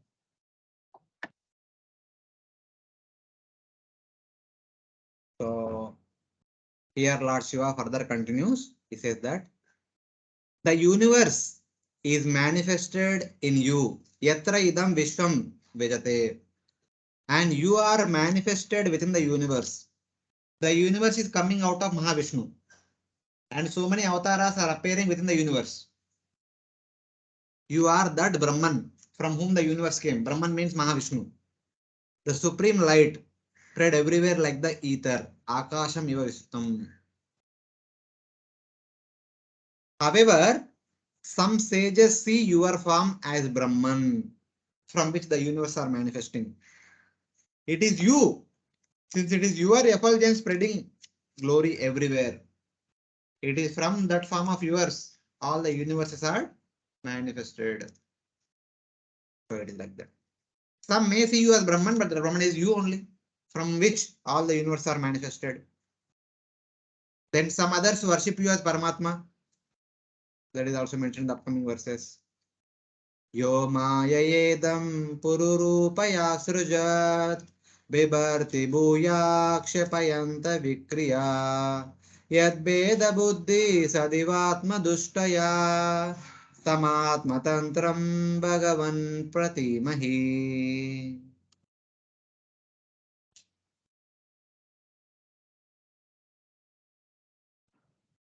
My dear Lord, you have manifold energies, and these energies are manifested in manifold forms. With such energies, you have also created this cosmic manifestation. And although you maintain it as if it were permanent, you ultimately annihilate it. Although you are never disturbed by such changes and alterations, the living entities are disturbed by them. And therefore, they find the cosmic manifestation to be different or separated from you.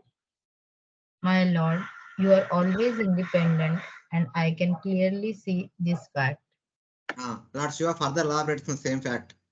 You, unchanging through many forms, have created this universe, idam asrujat, and maintain it and destroy it repeatedly using Maya, which cannot bewilder you.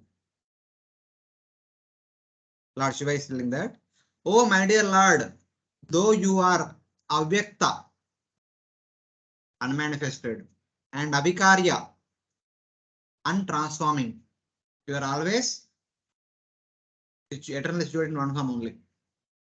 Have created this continuously changing universe. You maintain it, you destroy it repeatedly. Again, you create, maintain, destroy, again create, maintain, repeat with the help of your Maya. What is Maya? Which cannot bewilder you. Maya cannot bewilder you. And by which knowledge of variety appears. That Maya, which is your servant, which cannot bewilder you, but from that Maya comes the variety, the information about the variety, and which appears so attractive. Maya appears so attractive because it has variety and arises in this universe, which manifests in the form of various objects in this universe.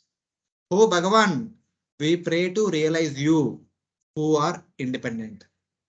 Maya is dependent on you, which creates so many forms, so many objects, which are very much attractive. People in this material world are so much attracted by so many attractive things in this material world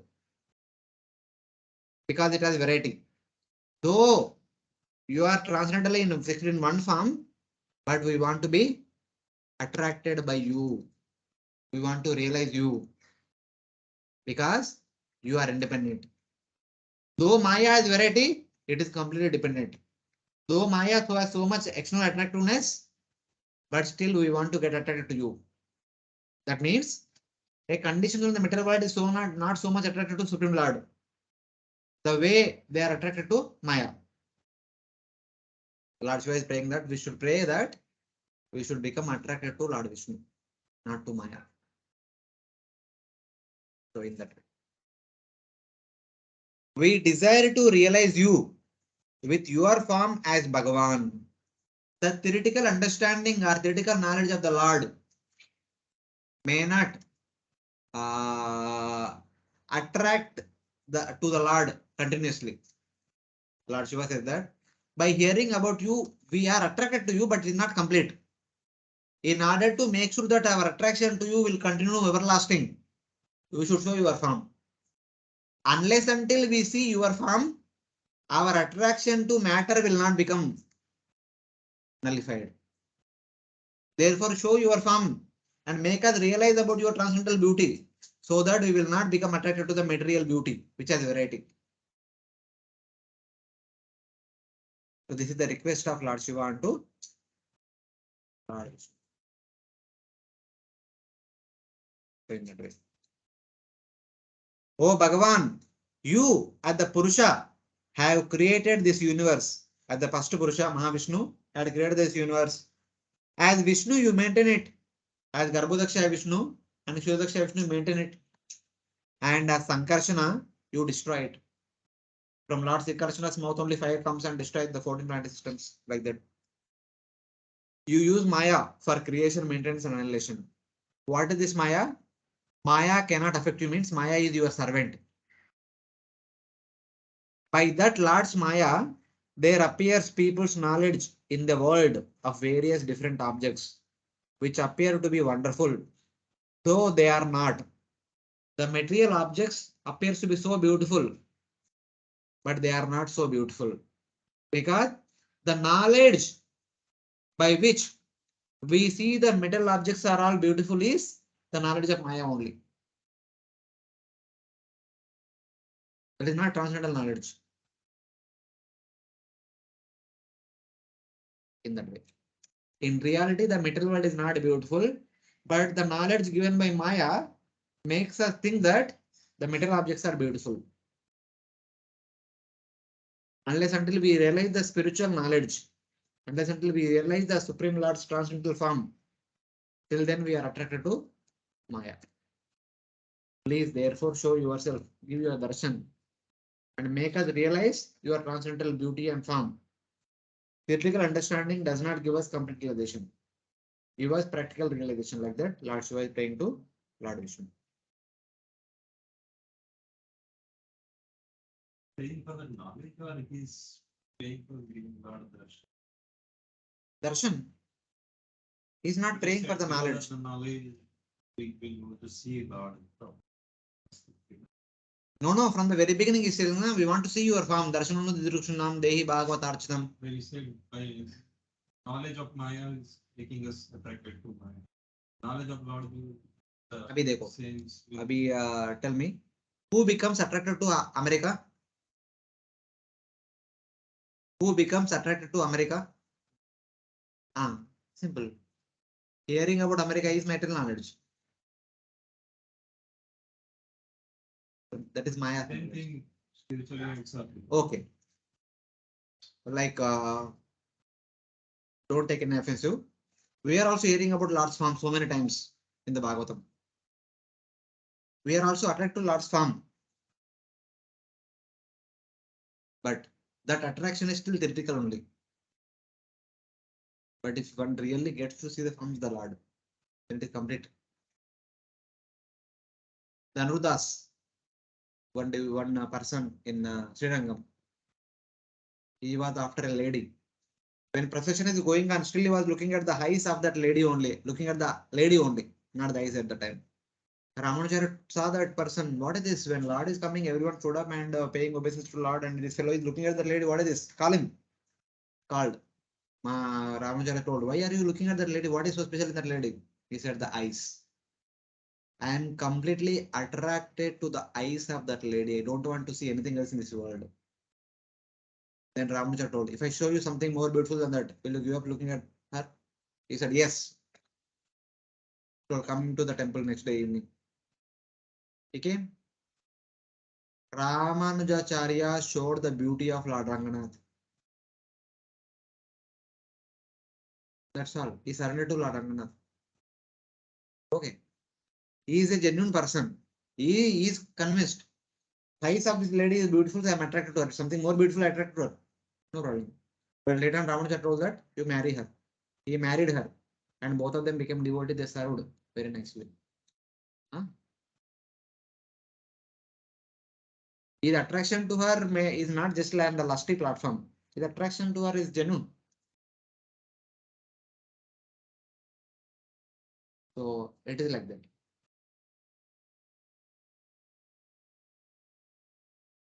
Till there is practical realization, theoretical knowledge, it is there. It is need. It is useful, but still it is theoretical. That's why Lord Shiva is praying for many verses. आपका दर्शन दो तब तक realization नहीं मिलेगा. Oh Lord Krishna, we pray to realize you who are fully independent. That is a prayer. We want to have a realization of you. Otherwise, we are continuously getting attracted to Maya's variety. We want to become freed from Maya's variety. We want to get attracted to you. For that, we want to see you. सुन के बहुत हो गया. उससे कुछ हो रहा है नहीं. We want to see you directly. That should be the eagerness for a devotee.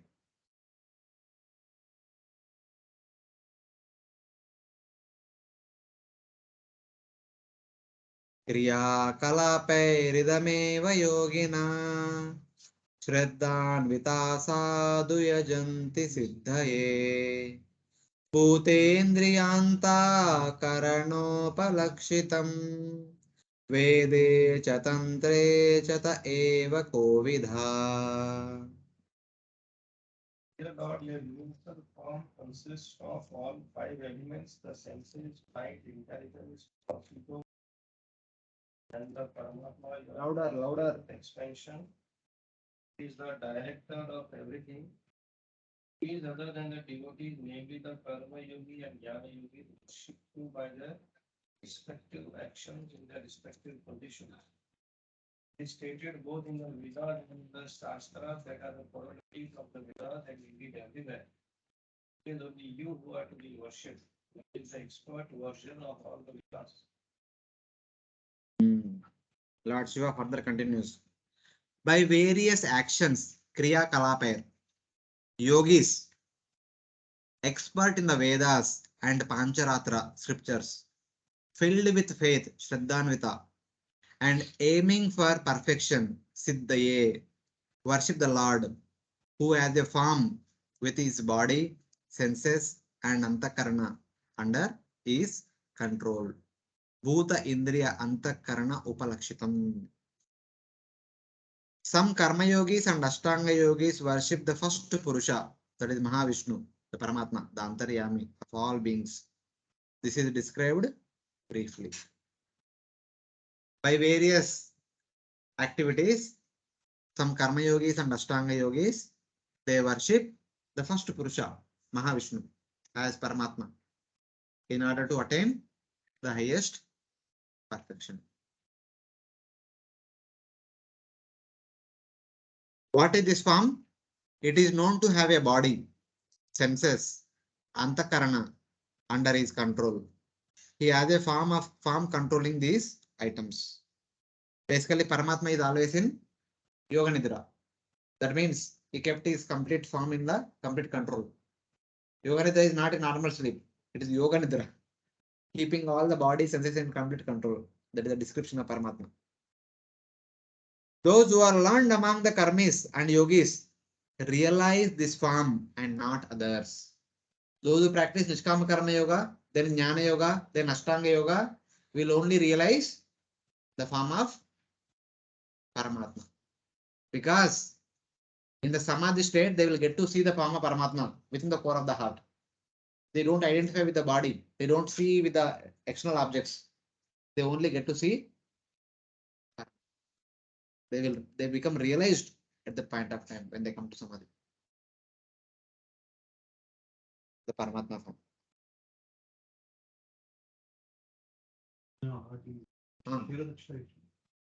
Vishnu is Vishnu, na? Vishnu, Vishnu, whatever. Same Mahavishnu expands the Garbhodaksha Vishnu, he expands the Vishnu. Three are same only. In one sense. Here particularly mentioned that they consider First Purusha. Because the creator, na? He is the creator of the entire universe. He only expands in different Vishnu form. So in that way, same. Tvameka Adya Purusha Supta Shaktis Taya Rajasatvatamo Vividyate Mahanaham Kam Marudagni Surashrayo Surarsayo Bhuta Ganayidam Yata. My dear Lord, you are the only supreme person, the cause of all causes. Before the creation of the material world, your material energy remains in the dormant condition. When your material energy is agitated, the three qualities, namely goodness, passion, ignorance, act. And as a result of total material energy, egoism, ether, air, fire, water, ether, earth, and all the various demigods and the saintly person become manifest. Thus the material world is created. Here Lord Shiva says, you are the original person. You are that Mahavurusha, Adi Purusha, Mahavishnu. Endowed with a sleeping energy Maya. You have Maya as your servant. By this Maya Shakti, Rajas, Sattva and Tamas are differentiated.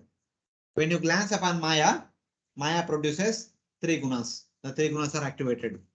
And from the three gunas arises the universe, made up of Mahatattva, Ahankara, ether, air, fire, water, earth, the Devatas, sages, and all other living beings.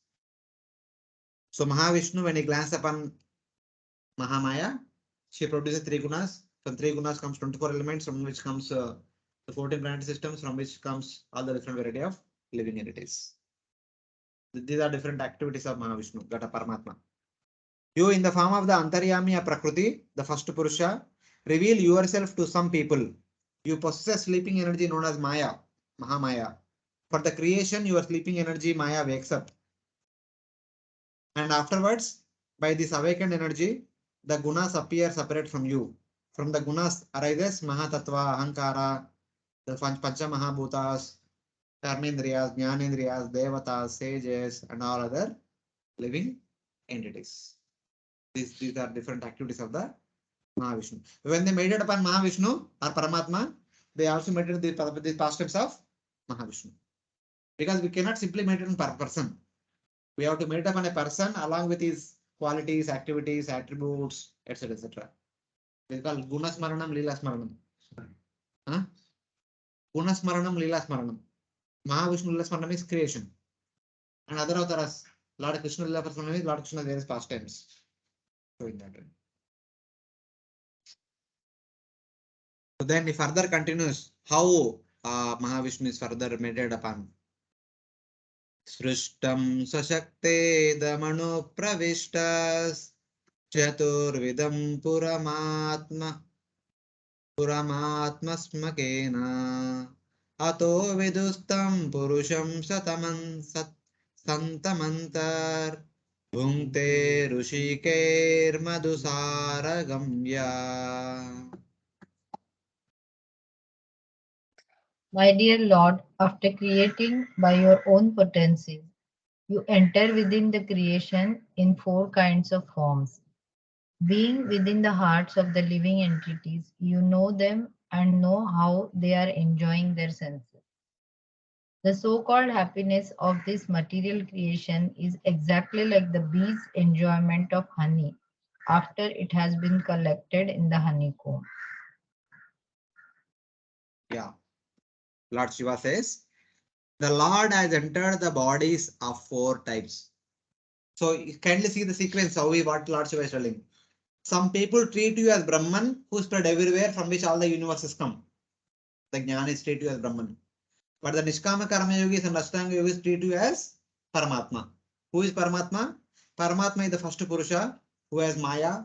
By glancing upon Maya, she produces three gunas. From three gunas comes 24 elements, from which comes all the unlimited universes, from which comes all the different living entities. Then what happens? That is mentioned here. The Lord, the same Paramatma, has entered the bodies of four types, which are created by Maya, along with the Jiva.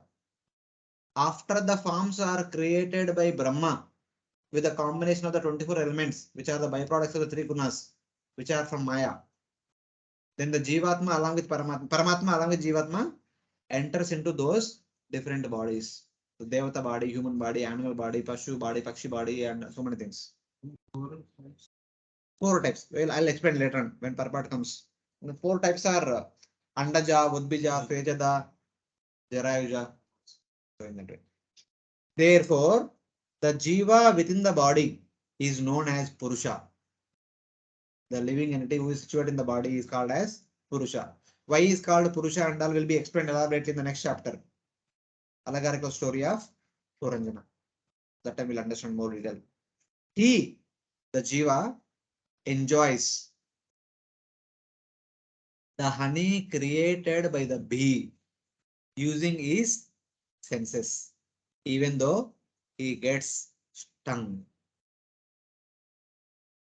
Simple example, the honey bees create honey in the honeycomb.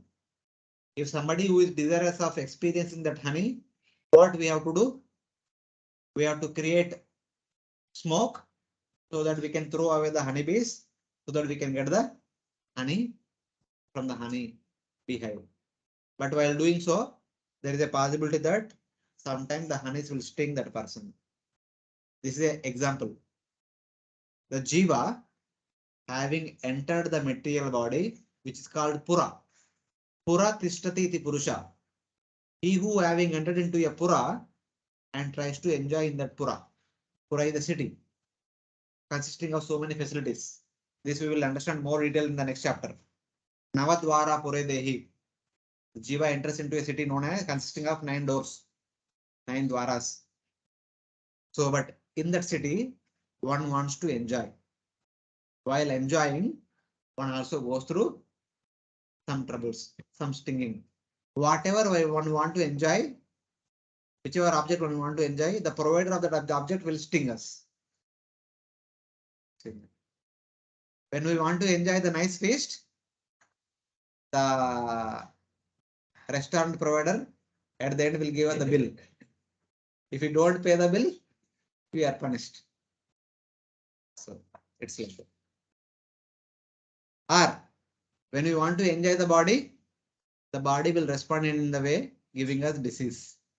So many problems, indigestion, stomach pain, this, that, so many things. that is stinging. Whichever object we want to enjoy, the provider will sting us sometimes. He who the Antaryami accompanies the Jiva should not be the object of worship. Abhi dekho, Maya created the body and two people are entering into that body, Paramatma and Jivatma. Who should be worshipped? That is what. Jivatma should not be the object of worship. Only Paramatma is the object of worship. Why? They have four types of bodies. Both of them enter into four types of bodies. Some bodies are created by embryo. Some bodies are created by eggs. Some bodies are created by perspiration. Some bodies are created by seeds. The plants are created by seeds. Some insects are created by perspiration. The birds are created by eggs. The mammals, including the animals, human beings, the sages, devas, everything, they are created by embryo. These are the four variety of beings in our universe. The Antaryami enters the body of four types along with its inferior portion, the Jiva. But the Jiva, who is situated within the body, is known as Purusha. Pura Tishtati iti Purusha. I consider this Pura is meant for my enjoyment. In Bhagavad Gita, we always discussed one example. Prabhupada always quoted one example. Shvetavatar Upanishad or Mandaka Upanishad. It is from. There is a tree upon which there are two birds. One bird is going from one branch to other branch. They are trying to enjoy the fruit. Some fruits are katta, some fruits are meta. But other bird is simply waiting for the first bird. When this bird will look towards me. Though Paramatma is living in the body, but Paramatma does not want to enjoy through the medium of the body. But the Jivatma always trying to enjoy through the medium of the body. We always want to enjoy with the help of this body, but Paramatma not. Paramatma is always in Yoga Nidra, in the heart. Huh? Paramatma enjoys in Yoga Nidra. He is Atma Rama. He does not need anything outside. When we become Atma Rama, we become happy. As long as we want something from outside, we are get strung. So it's like that. He enjoys the honey created by the bee using the senses. Whatever sense enjoyment we are getting, it is provided by somebody else. Just like a thief want to enjoy the honey, which is created by the honeybees. But while enjoying, the honeybees will sting that person. That is the nature of this material world. This means that in spite of being bitten by the bee, he cannot give up the attachment to the honey. Our desire to taste honey is so much. Once we are bitten by the honeybee, pain is so much. But when the pain is gone, again we desire to enjoy the honey. Again we get more pain. When we forget that pain, again we enjoy. We try to enjoy another honey. This will go on eternally in this middle world. वही होता है कुछ. एक बार fish fry का तो ज़्यादा खाएंगे. Whole night there is stomach pain, and 1-2 days it becomes clear. Again next week when there is fish, do we say no? Because we forgot the pain. So that is the nature of this material world. Hare Krishna, following devotees online. Yes, sir. Yes, Prabhuji.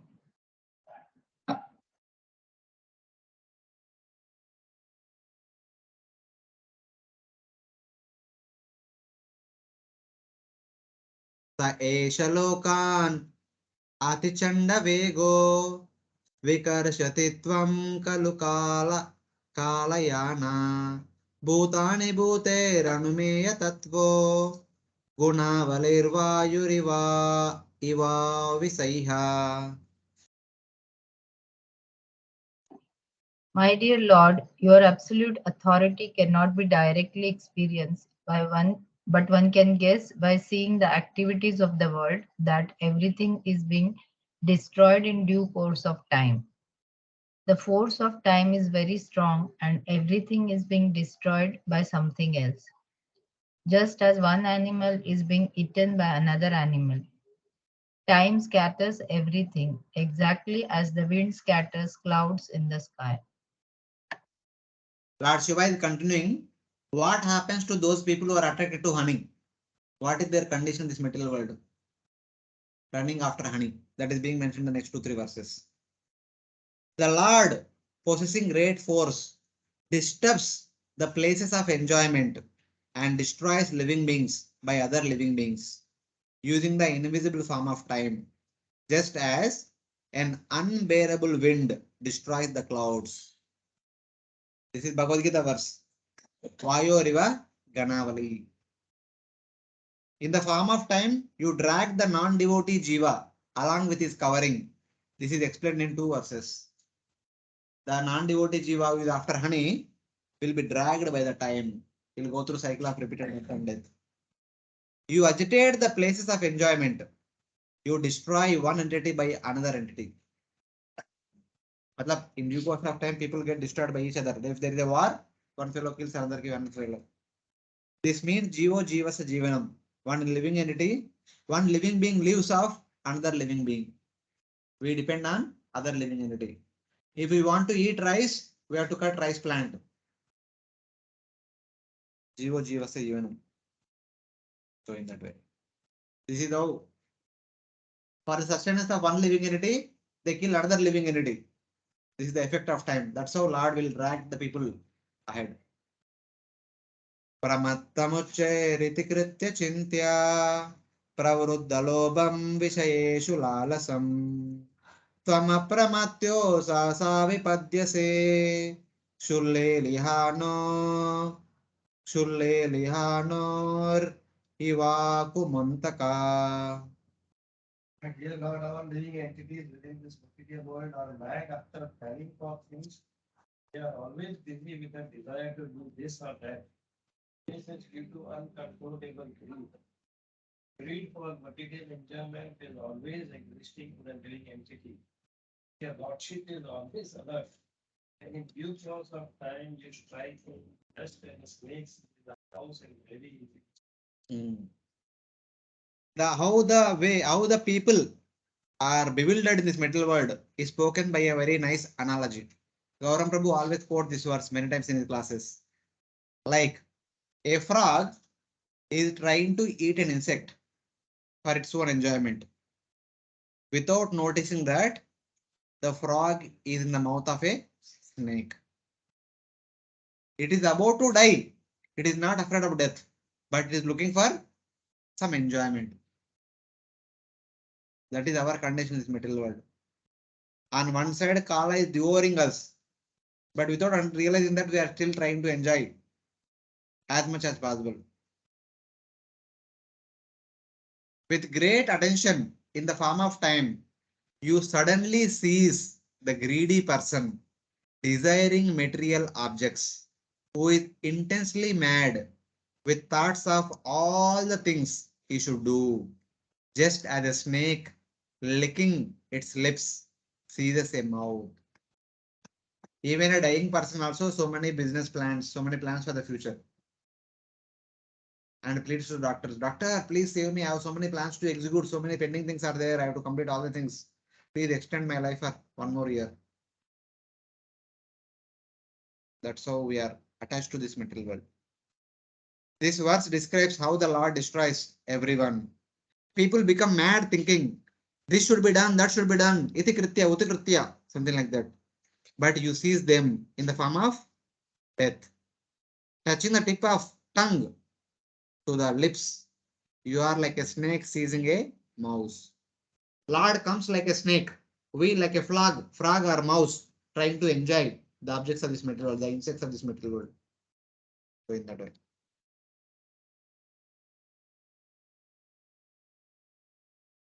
We can't realize what's happening. When death comes, we can't realize only.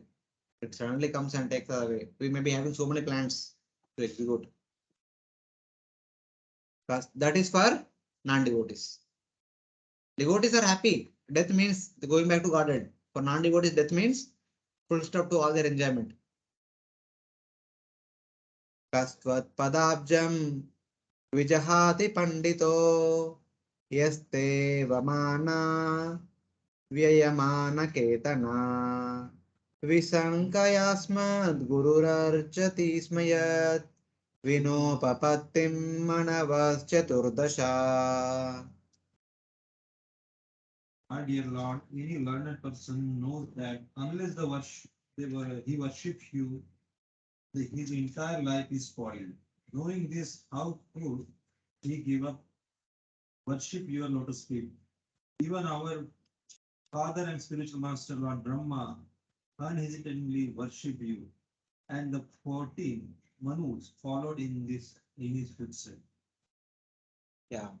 He says that what intelligent person ka pandita whose body will be destroyed by disrespecting you, by not worshipping the Supreme Lord, we keep changing our bodies that way.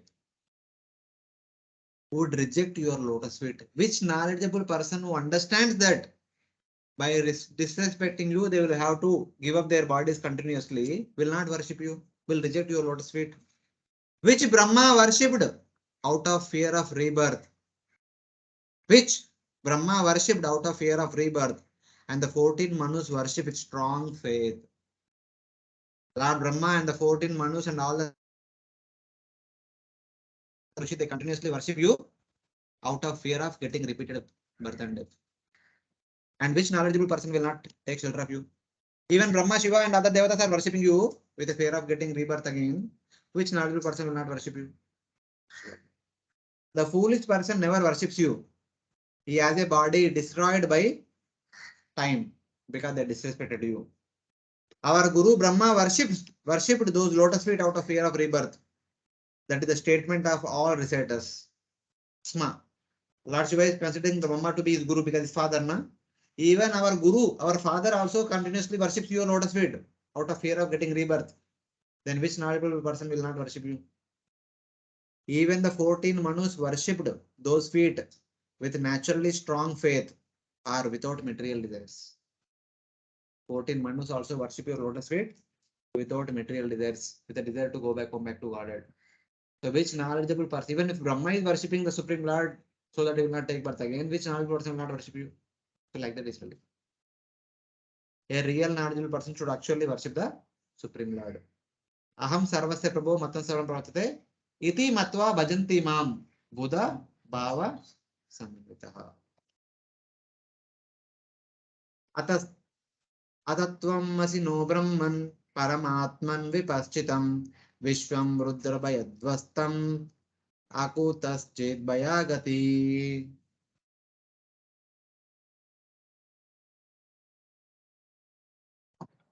My dear Lord, all actually learned persons know you as Supreme Brahman and the Super Soul. Although the entire universe is afraid of Lord Rudra, who ultimately annihilates everything, for the learned devotees, you are the Yeah, fearless here destination of all. Lord Shiva, this is like last verse of the Rudra-Gita. Of course, Lord Shiva further continues. They are like concluding verses, but this is the main Rudra-Gita prayer. O Brahman, O Paramatma, you are the goal of the wise. You are our goal in which there is no fear. Akuto Bhayam Gati. The whole universe of ignorant jivas is destroyed by fear of time. The intelligent people will take shelter of you, will consider you as their gati. But the ignorant people are destroyed by time. They go through the process of repeated creation and destruction, create and destruction. This verse is a summary of what will happen to devotees and what will happen to non-devotees.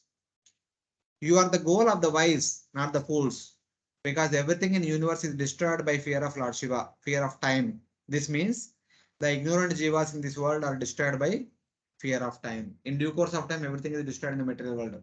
But for devotees, they will go to eternal spiritual world where there is no birth and death. So in that way. So this is how the Rudra Gita is completed.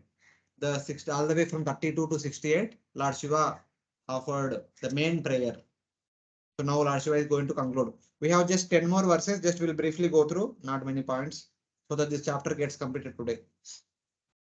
Idam japata badram vo vishuddha nrupabandhanam swadharmam anutishtanto bhagavati apritashaya arpitashaya. My dear son of the king, just execute your occupational duty as a king with a pure heart. Just chant this prayer, fixing your mind on the lotus feet of the Lord. That will bring you all good fortune, for the Lord will be very much pleased with you. Here he says that, O princess, being pure, offering your mind to the Lord, perform your prescribed duties and chant this prayer. It is auspicious for you. Basically, the 10 Prajatas being told by his father, they came here as a Gurukula students to perform austerities and to please the Lord. And eventually they are supposed to become kings and rule over the kingdom. So in that way saying that, please remember these prayers, worship the Lord while remembering these prayers and perform your duties. So this indicates that the Prachetas have Karma Mishra Bhakti. Because they need to rule over the kingdom. They also need to perform Varnashram duties. So they are executing pure Bhakti.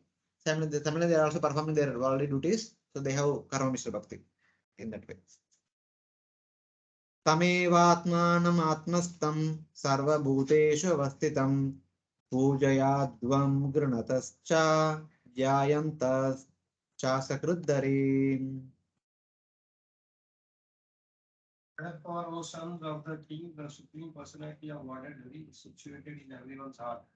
He is also within your hearts. Therefore, chant the glories of the Lord and always meditate upon him continuously. Chanting his glories and meditating on the Lord, repeatedly worship the Supreme Lord, situated in the hearts of all beings and in your hearts also. Please worship the Supreme Lord. Don't think that he is somewhere else. He is there in the heart of every living entity and also in your heart. Worship that Lord. In all respects, at all times. Sarvatra Sarvada. So in that way. Yogadesham upasadhya Dharayanto munivrata samahita diya sarva etad abhya shatadriti.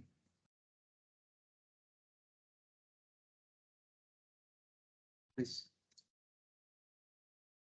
My dear princess, in the form of a prayer, I have delineated this yoga system of chanting the holy. All of you should take this important stotra within your minds and promise to keep it in order to become great sages. By acting silently like a great sage and by giving attention and reverence, you should practice this method. He's telling that how they should execute their bhakti. Having obtained this prayer called Yoga Adesha and studying it thoroughly, contemplating it, being strong in your vows, and concentrating your intelligence, you should all chant this prayer repeatedly with great respect, by which you will please the Lord. Yoga Desham Upasadhya means having obtained this prayer called Yoga Desha and studying it. I have given Yoga Adesha, that process which will make the Lord pleased is given by me. So in that way. Idam aha purasmakam Bhagavan Vishwasrupati Brug Adinam Atmajanam Sisrukshu Sami Sisrukshatam.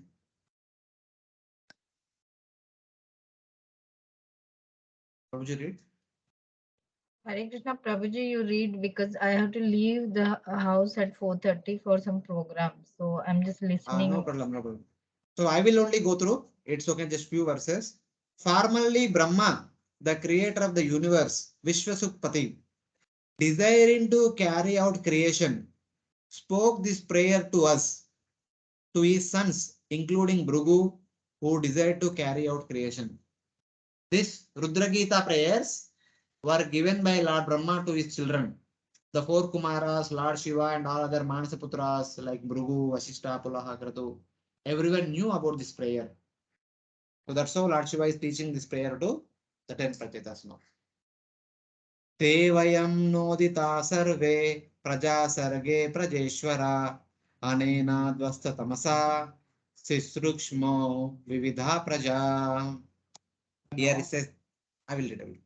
Ordered by Brahma as controllers of the progeny, we all destroyed ignorance by this prayer and created a variety of progeny at the time of secondary creation. Following Brahma's order, chanting these prayers, contemplating upon these prayers, we performed our duties for the pleasure of the Supreme Lord and Brahma, our Guru. Atedam nityada yukto japan avahita apuman achirat shreya apnoti vasudeva parayana. Hence, the person surrendered to Lord Vasudeva Parayana, who chant this prayer regularly with great attention and concentration, achieves the highest benefit. Whichever devotee chant this prayer regularly also attain Shreya Apnoti. Achirat very soon attains the highest benefit. Shiva is saying here that he has also used this prayer while performing Ah, the same prayer he is giving. yes. श्रेयसामिह नि सर्वेषां ज्ञानं निःश्रेयसं परं सुखं तरति दुष्पारं ज्ञाननौर व्यसनार्णवम्. It says that of all auspicious items in this world, knowledge is supremely auspicious. It is the supreme bliss. Knowledge is supreme bliss. The boat of knowledge crosses the ocean of samsara, which is hard to cross. Just to praise knowledge, Lord Shiva says that knowledge surpasses the bliss of the Lord's form, qualities, and powers, and that knowledge is the boat suitable crossing samsara. Of course, in this verse, Lord Shiva is appreciating the knowledge aspect of these prayers. In the next verse, he will praise the Bhakti aspect of these prayers, Rudra-Gita. Rudra-Gita has both knowledge and Bhakti also, both are there. Here, knowledge aspect is glorified. This is suitable for Kaivalya. If somebody only follows the knowledge aspect, they will get Kaivalya. But somebody follows both knowledge and Bhakti, they will enter into Vaibhav. So, then the next verse says that Bhakti aspect he will say, Ya imam shraddaya yukto madgitam bhagavaswatam bhagavastavam adiyano duraradyam harim aradayat aso. He who with faith studies my song, praising the Lord, pleaseth the Lord, who is rarely conquered. Duraradyam. The Lord who is unconquerable will become conquered by those who offer these prayers with bhakti. Not just knowledge aspect, but with bhakti aspect also. They will conquer the Supreme Lord. Therefore, in this verse, Lord Shiva speaks about bhakti. He who studies this Rudra-Gita and worship the Lord, chanting Rudra-Gita, will please the Supreme Lord. Vindate purusho musmat yad yad ichchati asatvaram madgita gitas supritat shreyasam ekavallabhat. From the Lord, the sole object of affection, ekavallabha, the steady person attains the best of whatever he desires from singing my song, which pleases the Lord. Whichever spiritual desire or material desire a person has, it will be fulfilled by chanting these prayers and worshiping the Supreme Lord. Akama sarvakamo mokshakamo dadi tivrena bhakti yogena yajeta purusham para. Asatvaram means steady. If one sings my song, the Lord becomes pleased by this. Then he says that idam ya kalya vuttaya pranjali shraddhayanvita shruniya shravayeen martyo muchyate karma bandhanai. A devotee who rising early in the morning and folding his hands hears these prayers and lets other hear them with faith certainly becomes free from all bondage of karma. Those who conduct Bhagavatam classes every day morning, after morning chanting is over, and Rudra-Gita prayers, they will become free from all bondage of karma. Finally, the last verse. Itam mayedam naradeva nandana parasya pumsha paramatmanastavam जपन्त एकाग्रधियस्तपो महात् चरध्वमन्ते तत आप्स्य तेप्सितम्. O princess, with concentration while chanting these prayers concerning the Supreme Lord, the Paramatma, sung by me, undertake great austerities. Tapo Mahat Chardavam, and in the end, you will achieve the desired results. If you follow my instructions, contemplating on the instructions and chanting the prayer, you will fulfill your desired results. The purpose for which you came all the way here, it will be fulfilled. You will attain your desired results, indicate that they had some material results. But basically, they are following the instruction of their father. They need to perform austerities like Ardhavamuni. They need to get married. They need to become the rulers. They need to rule over the kingdom, establishing the Sanatan Dharma all over. So all these things are there. That indicates that they have worldly duties also. They have worldly responsibilities also. So that is how Lord Shiva spoke Rudra-Gita and also inspired how the Rudra-Gita should be chanted, and by doing which what kind of fall will get. Sambandha, Abhidaya, Prayojana. All the three are indicated by Lord Shiva. So we'll stop here. Sorry for delay. We'll continue next week with 25th chapter. Hare Krishna. Grantara Srimad Bhagavatam ki Jai. Srila Prabhupada ki Jai. Ananta Koti Vaishnava Bhakta Vrinda ki Jai. Yes, Prabhu, Pradeep Nagar Prabhu, how are you? Hare Krishna. Good, Prabhuji. Thank you very much. Good, Prabhuji. I Thanks hope very all the much. devotees are doing well. So many exams are pending from all the devotees. So many holidays are over. Seems that devotees are experiencing transcendental bliss. They have forgotten their worldly duties. No. So kindly come to the ground and remember your duties and do the duties also sometimes. Yes, yes. Sure, Prabhuji, this week. Pranam. Hare Krishna, Dandat Pranam. Hare Krishna, please complete your exams. पहले chapter wise exam था, सब लोग लिख रहे थे. अभी section wise कोई नहीं लिख रहे हैं. पूरा भूल गया लगता है. अभी क्या एग्जाम लिखेंगे? अभी छोटा बच्चा लिखता है एग्जाम, अभी बड़ा हो गया हम. क्या exam? Please write the exam so that the base facilitators will feel happy. For their pleasure, please write the exams. No, Prabhuji, for our pleasure also. When we write, we remember. They feel successful awarding a Bhakti Vaibhav certificate for at least few devotees. The course started with 30, at least 3 should get the certificate. 10%. More than 3, Prabhuji. So We'll give you. please do the needful. Yes, Prabhuji. We'll do that. Hare Krishna. So Hare we'll start Krishna. here. Hare Krishna. Yeah. Dandat Pranam. Dandat.